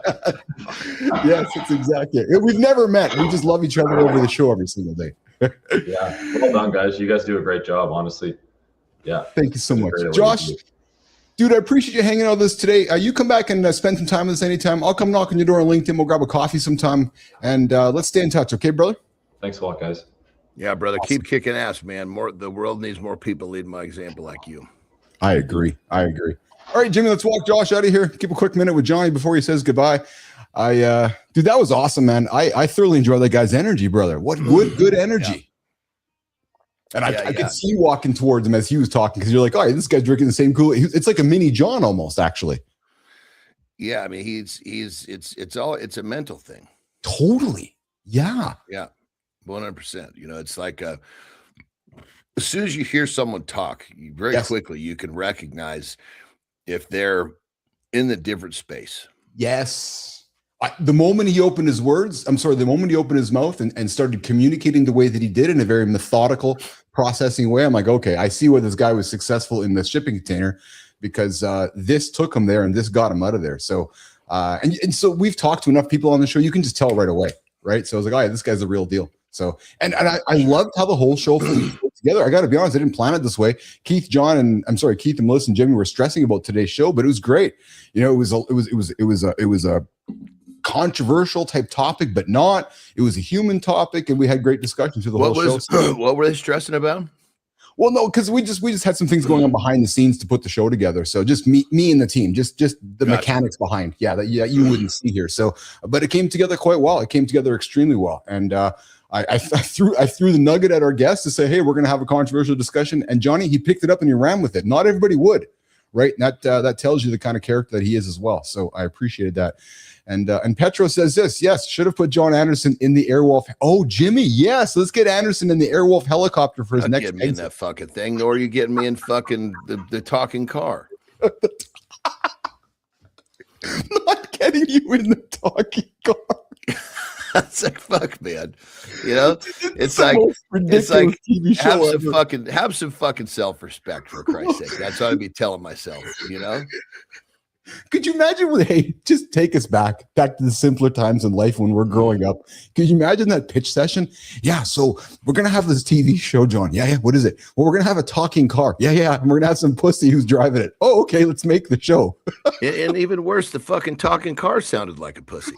It totally did. You know, and see, here's the thing. This was at a time in my life where the television was like a fucking treat. Right. Me too. Yes. It was in the fucking closet. We okay. Keep in mind when we got a TV. Yeah. Right. Yeah. It's because I'd started playing football. Oh yeah. And our homework was to fucking watch Monday Night Football. Come on. From the coach. Oh yeah. Hey, go home, get your homework done, and then you need to watch Monday Night Football until it's time for you to go to bed. Yeah. So, are you kidding me? Hey, guess what? So then at that point, they fucking got a TV, right? That's Now awesome, the motherfucker man. was in the fucking closet until Monday night, but then as time went on, they started getting rewards, and that's where, when I would get this thing, I was like, God damn it. How is it that every time I earn some fucking TV time, this little fucking faggot driving the goddamn talking car is on? But it was the only thing it was the best of what I could watch. And forgive the term, Yes. Word. Yes.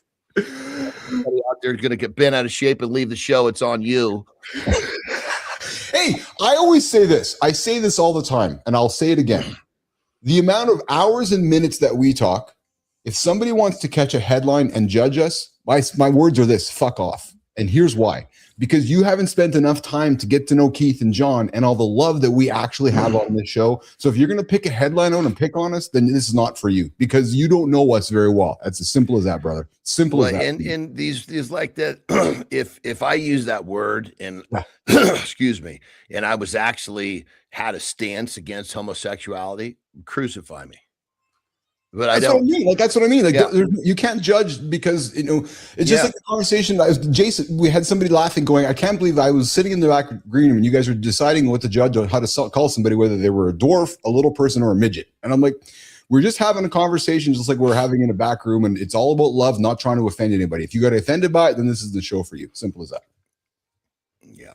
Simple as that. Because this shoe is rooted in love. It's rooted in welcoming everybody. It's welcoming and inclusivity. And that's why I'm really proud of what we're building here, because we welcome everybody in, and we're open to having the conversations that others aren't able to have. Well, and I'll say to listen, come and fucking throw a turd at me if you like. It's totally your choice. Yes. I'll just step away, let it go by, and keep about my business. There you go. There you go. Hey, so I got a question for you before you go. What's your favorite part about, because I have a favorite, I got a little monologue coming about it, but what's your favorite part about building businesses, John? Like your personal favorite part? Is it the end, the output, the along the way? But what do you love about it? Because you're a builder, dude. I love it. What do you love about it? Fuck, that's a complex question. I'll help you. I love the idea of solving problems, because that's what it is. It's just every single day there's a new problem. Think about when you were starting out with the vertically integrated stuff. It was a few weeks ago. I remember because we were on the show here, and it was like every single day there was a new set of problems. And I was watching your energy, because it's like a new set of problems. You get a problem, you solve it. It's fulfilling. New problem, you solve it. It's fulfilling. That to me is what. As an entrepreneur, if you don't like solving problems, it's like being in the gym, John. Back to the gym. Like, okay, I need to learn how to lift this 275 million pounds. What do I need to do to solve this problem? The problem being, I want to lift this weight. Okay, I did it. I got to go to solve the next one. I want to go to 375 pounds. So that I'm going to speak for you. That to me is what would strike me about you. You like to solve problems. You strip it right back and then you build it up. That's how I would observe you. Well, I would say, there's no question about that. But I think as I sit and listen to you talk, I was like, what is it that you love? What is it that I love the most? I think I love the feeling of when all of a sudden you feel the smoothness of the bird getting off the ground. Oh, so that the problems are solved and you're now seeing the bird. But they're never really solved. No, they're that's never a really fair point, solved. actually. That's a fair point. So, but it's like an airplane. You're going down the fucking runway, and then all of a sudden it smooths out. But you've solved enough to get them up. And so that's what you're saying. You're saying, I've solved enough problems. I've now got the bird off the ground. And now, of course, there's still problems to keep it up. But I can relate to that, because you can see it up there going, right? I can relate to that. Because part of that is because how many times, if you're an entrepreneur, yes, you've fucking taken that fucking plane all the way to the end of the strip and there's no fucking liftoff many times. Yes. And it's that liftoff that tells you, hey, I fucking lined up enough shit properly on this attempt. Yep. The bird is off the ground. Well said. And I think probably one of the things that I probably have done over the course of learning is I try not to overbuild the bird to get it off the ground. I just need to will it fly. Because if it'll fly, then I'll build the rest of the motherfucker out. But the concept is going to tell me pretty fucking quickly if it's going to fly. I love that analogy because right now, as we enter 2026, and you can feel it. I know you're not as close to the back behind the scenes as I am, but I keep you up and you can feel the energy here. That's what's happening in 2026. The bird is up. Right now, the bird is starting to fly, right? We got shows dropping, we got people starting to pay, and things are, and you're right. It's the bird is off the ground. It took us some time to get here, but it's just nonstop problem solving. And I love what you said many times to me. You put your head down, you work, head up. Oh, we're 4 yards. Put your head down, work. Oh, another 4 yards. Put your head down, work. Oh, we've got a first down. I love that analogy because it's so fucking simple. It's so true too. Well, because when we look back, and I'm sure in this project, you can probably look, because I remember some of our earlier conversations. Yeah. You had built out a ton of shit, and I don't know if some of that stuff is still in the works, but we've just we've pivoted direction because we found out where the need is. Bingo. And so one of the things I love to do, I'm sure you do too, to some extent. Yeah. I like to look back and go, okay, God damn it, I thought I needed that, but I didn't. Yes. And that learning curve for the next time, it's like, God, it's like all the fucking people who are going to go out and get all of these fucking legal documents, LLCs and blah, blah, blah. Yes. That fucking they got that thing so fucking heavy with shit that's never going to get off the ground, because the concept is all they did was pay for a bunch of shit to protect a concept that's unproven. The best example, John, is, and many don't know this, but Instagram. When Instagram was created by Krieger and Systrom, it wasn't started as Instagram. It was started as I'll just use a metaphor. If we're going to talk black and white, it started out as black, nowhere near white. But then as they were developing it, it was like, oh, we solved the problem over here. Let's create white. And next thing you know, what they created was black. Didn't even exist. And that, when I created ICUC, John, it started out as Captive Interactive. We thought we were solving one problem, but then through it, we recognized there was another problem being solved that was bigger. We made a pivot. Yep. And that's what we do. And the same thing with here. Dude, in a good fucking business, all you do is pivot. That's exactly it. Yes. Difficult for many though, because it's like, oh, I need to keep going straight. I got to move my paper from one side to the other. So, okay, I've kept you overtime. I've kept you from.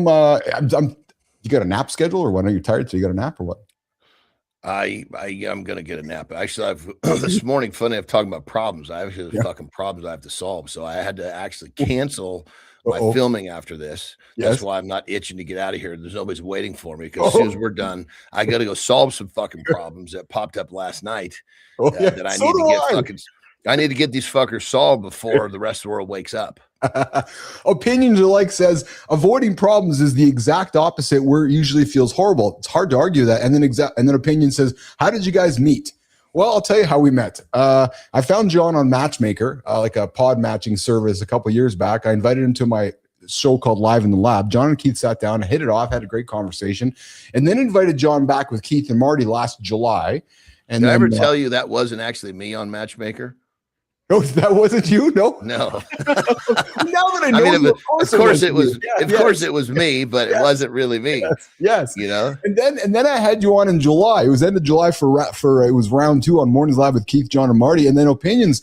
Johnny calls me that Friday. He's like, "Yeah, I really enjoyed that. That was live. We talked. Yeah." He's like, "Yeah, I wouldn't mind maybe doing some kind of regular with this whole thing." I'm like, "All right." At the time, I'm thinking he wants to do a segment. And he's like, "No, I operate better in a normal, routine environment." I'm like, "All right, well, I'll see you on Monday." Well, that was Friday. Well, John showed up on Monday, opinions, and John hasn't left, thankfully. So, and then a few months I saw that there was I guess a seat at the table. Yes. That was needed to be filled. Yes. So then time went on, opinions, and a few months back, John is like, dude, I think I've earned a name on this thing. I think you have. So Anderson and Billis. Is that what I said? I don't remember. Yeah, it was like, I think I've been here long enough where I deserve my name on the banner. I said, I think you do too. So we made some changes. And if I remember correctly, you tell me if I'm wrong with what I remember. I think the bottom line to it was, I fucking play air free ball with my consistency. 100% way. You haven't missed a day. You have not missed a day, just like myself. So I was like, okay, let's keep doing this, right? So that's how so opinions. Never met John in real life. That's the magic behind this. And I'll tell you, opinions. I talked to a lot of people about Keith and John's show, and the common comment is, You guys are awesome. It's like you guys have known each other for a long time or spent a lot of time together. And I talk to John more than anybody in my life, actually. True story. And I love it. And you're right, Sully. I remember when C. Marty asked, is John going to show up every day? And Keith said, yes. I remember that too, because you weren't on the show yet. And Marty's like, is he going to show up every day? I'm like, oh yeah. And then sure enough, Anderson has been here. And Keith and Johnny are going to go till this thing is done. So to those of you guys tuning in with us, you guys are stuck with us. True story. True. Nothing like this, man. Nothing like it on the planet. Okay, well, you go solve some problems. I got a few things to wrap up before I go solve some problems myself. I love solving problems. And I love you, man. Great conversation today. I love you too, brother. We're fucking rocking. Let's keep this shit rolling, baby. Let's do it. And hey, we got the Petro joining us tomorrow. So we'll have to grease up some conversations for John Petro. I'll go look for some good stuff. Tomorrow's Friday? Yeah. Don't say that again. You said it last Friday, you fucker. I swear to God, dude. I mean, I swear to this show probably helps me understand what day it is more than anything else in my life. You say that 52 more times. You say that 104 more times. We're going to be at the LA Olympics. Oh, how about that for a wonderful segue? Thanks, Anderson. See you, pal.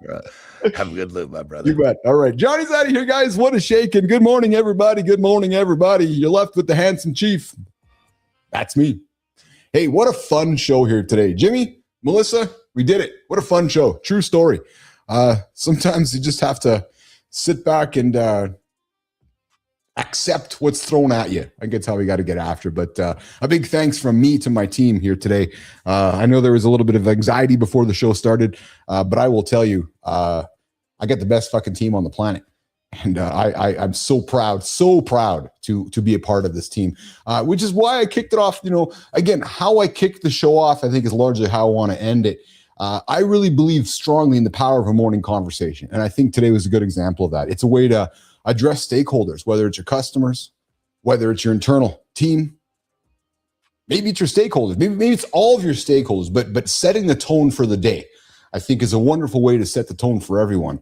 And I know it's what we practice here in the lab, very much a transparent place. What you see here is what goes on. How I am here is what goes on after the show here. So let's get it. Jimmy, let's get into this next segment we're calling the Morning Focus. And it's and this one is for problem solvers only. Some guys think there's a finish line in business. Like one day it's smooth and quiet. Yeah, and then Monday shows up. Your inbox reminds you it's the process, not the result. Problem, fix, repeat. The only change is the problems get more expensive. And more emotional. Because now it's people, payroll, and promises. Not just a broken website. So you become a translator. Mm-hmm. You take confusion and turn it into a decision. Then you turn that decision into a system. And then it goes on and on and on. And that's why we're calling it problem solvers only. If you like that loop, you'll thrive. Indeed, we will.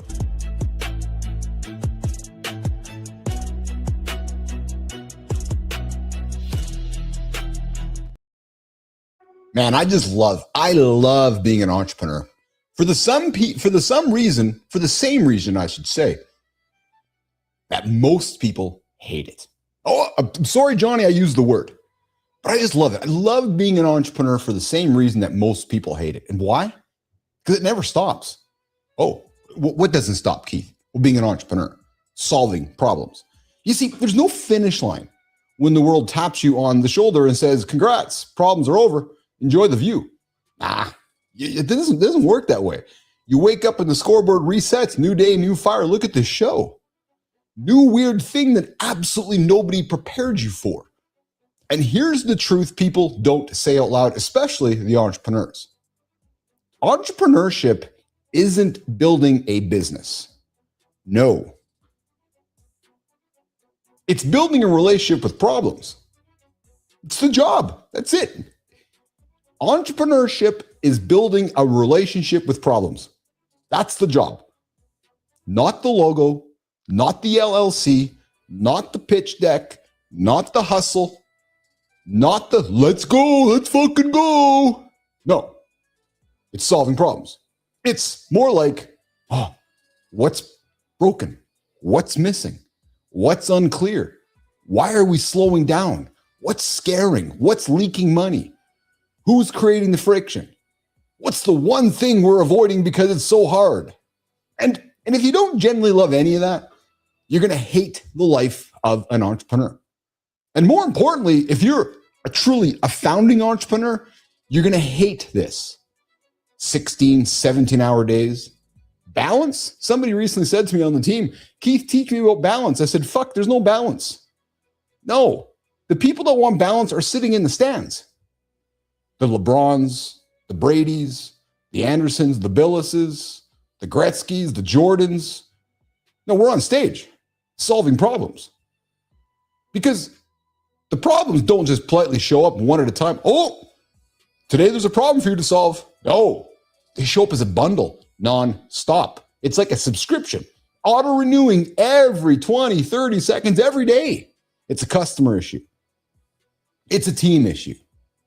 It's a product issue. It's a cash flow issue. It's a branding issue. It's a confidence issue. Motivation, whatever you want to call it, timing, market, platform. Personal doubt at 2 o'clock in the morning going, oh man, let's go. Brain's going, let's get up, let's spiral, let's get after it. And you know what? I still fucking love it. I love it. Because problem solving, nation, problem solving is creativity with consequences. It's not theory. It's not classroom. It's not a debate club. No, you don't get points for sounding smart. None of that bullshit. No, you get points for making it work. Because entrepreneurs, we're actually basically professional translators. Yeah, we translate confusion into clarity, chaos into systems, fear into execution. And this whole idea of I don't know, what we change I don't know into, well, fuck you, let's figure it out. That is the drug. You know it. Oh, I don't know. The folks that are not the entrepreneurs, I don't know. And then they present the problem, not the solution. I love there's a problem. Let's go and figure it out. That itself, nation, is the drug, not the money, not the status, not the applause. Sure, all of that is great, and all of that comes. But what it is the moment when the mess becomes a map. When you stare at something that looks impossible. Oh, how am I going to get up that mountain? I can't climb Kilimanjaro. I can't get up Everest with one lung. And then you find the thread, just like Josh Cheshman does every single day. And then you pull it, and the whole thing starts to move. That is the high. So let me say something that might save someone's year right now. If you're constantly asking yourself, well, when does this get easier, Keith? Well, you're probably in the wrong game, because this doesn't ever get easier. You just get better. Your tolerance increases, your pattern recognition sharpens, your emotional recovery gets faster. You stop panicking over normal entrepreneur stuff because you realize, well, this is just normal. This is the life of an entrepreneur, and it's not for everyone. No. And eventually you stop impersonating and interpreting problems as evidence that you're failing, and you start seeing them in your own mirror that it's evidence that you're playing. You are an entrepreneur because problems are proof. Problems are proof that you're in motion. And you know what we like to say here in the lab? Movement creates momentum. And problems are proof that you're building something real. Yes, think about that. Let me say it again. Problems are proof that you're building something real. And if you're solving somebody else's problem, it's even more real. Because problems are proof that you're not sitting in the stands, critiquing people who are actually in the arena or perhaps even on the stage. So if you're thinking about becoming or are an entrepreneur, here's the real question you have to ask yourself. Do you love the work, or do you love the idea? Because nation, I have met a lot of people on this show and a lot of people in my life that love the idea of being the entrepreneur, of being the kind of person who does the work. Oh, I want to be my own schedule. I want to do my own things. Great. But those are two different lives. I know too many entrepreneurs that work the 8 to 5 and wonder why it's not working. I knew too many entrepreneurs that work the 9 to 5 and wonder why it's not working. I know too many entrepreneurs that hit the snooze button and wonder why it's not working. Those entrepreneurs are all about aesthetics. The ones that get up daily, nonstop, solve problems nonstop are the ones that are winning. Because the two different lives, one aesthetics, the other is the daily reps. And the people who win, they aren't the smartest. They aren't the luckiest. They aren't the loudest. No, they're the ones who can wake up, look at today's problems and say, good, give me something to solve. Because for us, for me, for my team, even though they don't know it, that's the fun. That's the craft. That is the whole point. So if you don't love problem solving, well, then you're not going to love being an entrepreneur. But if you do, welcome to the club, because you're going to feel alive every single day. So here's the question I'll throw to you guys as I wrap this baby up. Love to hear from you in the comments, or send me a text later. What is the one problem you're solving right now that you secretly know you've been avoiding? All right, community corner time. I keep seeing the same patterns show up in different stories. What does it actually cost men to always be the good guy? None of it looks broken on the outside. Inside, it quietly drains respect, energy, and direction. That's what we're sitting with today. Not blame patterns. Nation, if that feels familiar, you're not alone. Chief, let's get into it.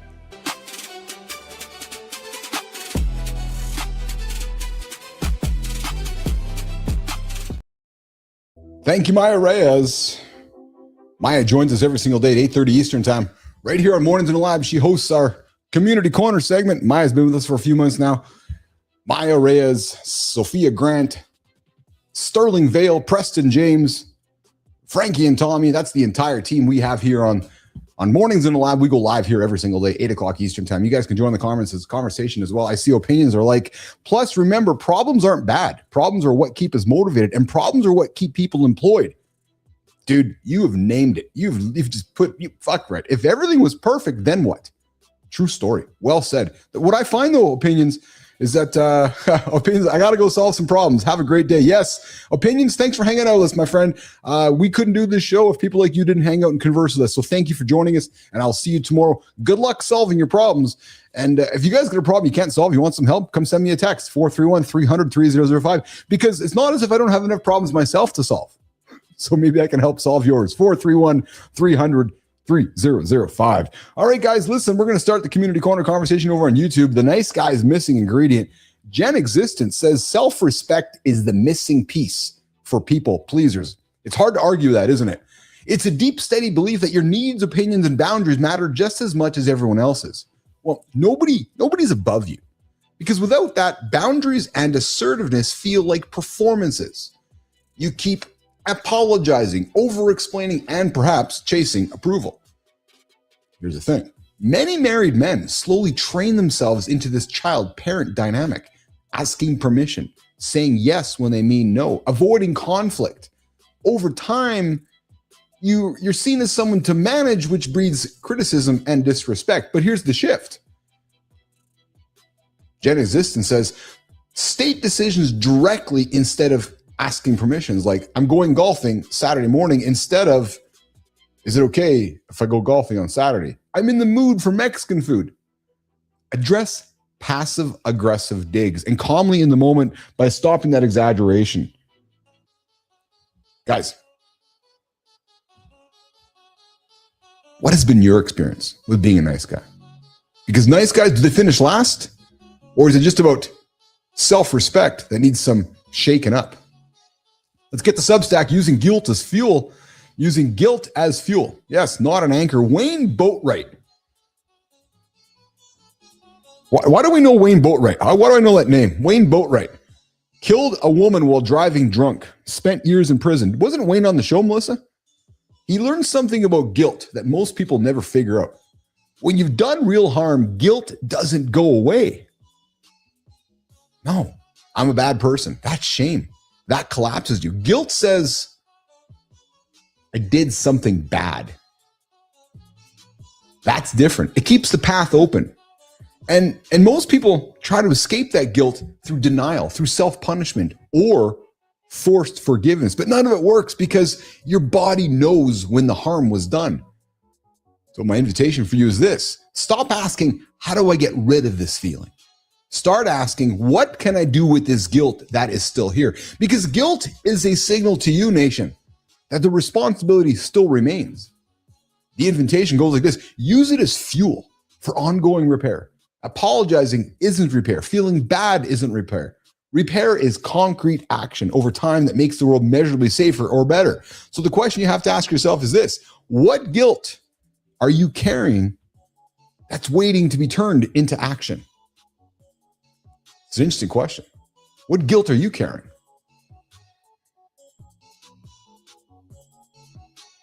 Yeah, I've seen just Neiman's comments here. For some reason, I thought that we had Wayne Boatwright on the show. Maybe just a name that, because we're looking for guests, maybe came across my radar. Hey, over on LinkedIn, finding purpose in fatherhood, Michael Ray became a dad at 50. Yes, brother, 50. Woo! Now he's almost 64, sharing how fatherhood expanded his life, not diminished it. He trains hard. He surfs. He jumps off really tall things because his daughter is already up there waiting. And he rejects the narrative that kids are a sacrifice. You see, his life has been nothing but expanded through shared adventures, road trips, music, unplanned conversations, the kind of presence that requires pushing against systems that don't expect fathers to fully show up. Ray says, success isn't about slowing down. It's about who still is beside you as you age. True legacy is the stories your kids will tell about their childhood. So guys, as we're kicking off this Thursday of the second week in January, what adventure are you postponing because you think you're too old, or you're too busy, or maybe you're too fat? Yeah, I just said it. True story. Hey, Maya, are you postponing anything? I knew the Wayne Boatwright name. That's right. He was a live and alive guest. True story. With shaking Wayne. All right, guys. Maya, are you feeling too old or too busy to hang out with? I know you don't have any kids, but maybe it's your nieces and nephews. Maya, walk me out of here, please. Before we move on, I want you to hear this clearly. What you carry turns into what you build. If guilt's sitting on your chest, don't turn it into shame. Turn it into repair. Small, real, consistent. And if you're a dad, stop waiting for permission to matter. Show up loud and steady. Your kid feels that. Nation, follow us on YouTube, Substack, LinkedIn, and X. Drop your line in the comments.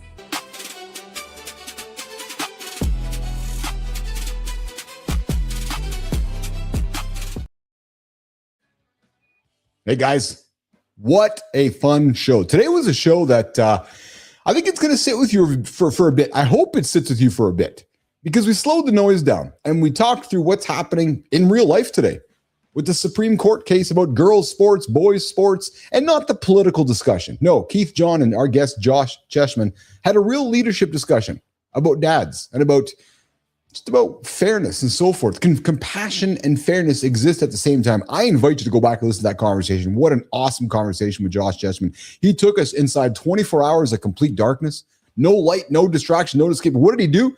He ran on a treadmill in a shipping container for 24 straight hours. You can't make this shit up. True story. And the conversation wasn't about endurance stunts at all, actually. It was about the psychological walls that men, all of us, hit when pressure gets quiet and there's nowhere left to hide. And hey, Josh stuck around for the big conversation. We asked him to stick around, and he did. And it was about the dynamics of boys and girls participating in the same sports. It was an insightful, judgmental segment. And I do invite you to check it out. Now, coming up tomorrow on the big show we call Mornings in the Lab with Keith, John, and Friends. Yes, I'm reading the same thing I read yesterday. I'm sorry, I'm sharing the same monologue I shared yesterday because Neiman just messed it all up. And here's the thing, guys. I blame Jimmy for everything. But this one, I think we're going to blame Neiman on this one. Yeah, I think I might have messed up here. What did I just say? I said, did I say it was a judgmental segment? Yeah. So see, that's what I mean. I talk so much in the show. I say things I don't even fucking remember sometimes. So apparently we put it was a judgmental segment. We judged every aspect of gender discussions. All kidding aside, go listen to the whole show. Hey, tomorrow, Martin Parnell, for real, is joining us. I'm happy. So is John Petrocelli. Martin is a professional speaker, author, philanthropist. He ran 250 marathons in 1 year, climbed Killy, raised $1 million for the right to play. Didn't start running until his 40s, took time off, came back, now training for Ironman 70 in Calgary. And hey, we've got our favorite bullshit professor as well joining us tomorrow. I love it. Fridays are fun. We got the man himself, the resident bullshit professor here on Mornings in the Lab. His name, Dr. John Petrocelli. He'll be here at 9 o'clock Eastern time tomorrow. So guys, look forward to hanging with you guys again tomorrow. Where? Right here, 8 o'clock live Eastern time, YouTube, LinkedIn, and X. And if you haven't yet, come like the stream, subscribe to the channel, and make us part of your daily morning routine. Guys, let's get after it. And I will see you in less than 22 hours. Have a good one, nation. Ciao. I'm out of here.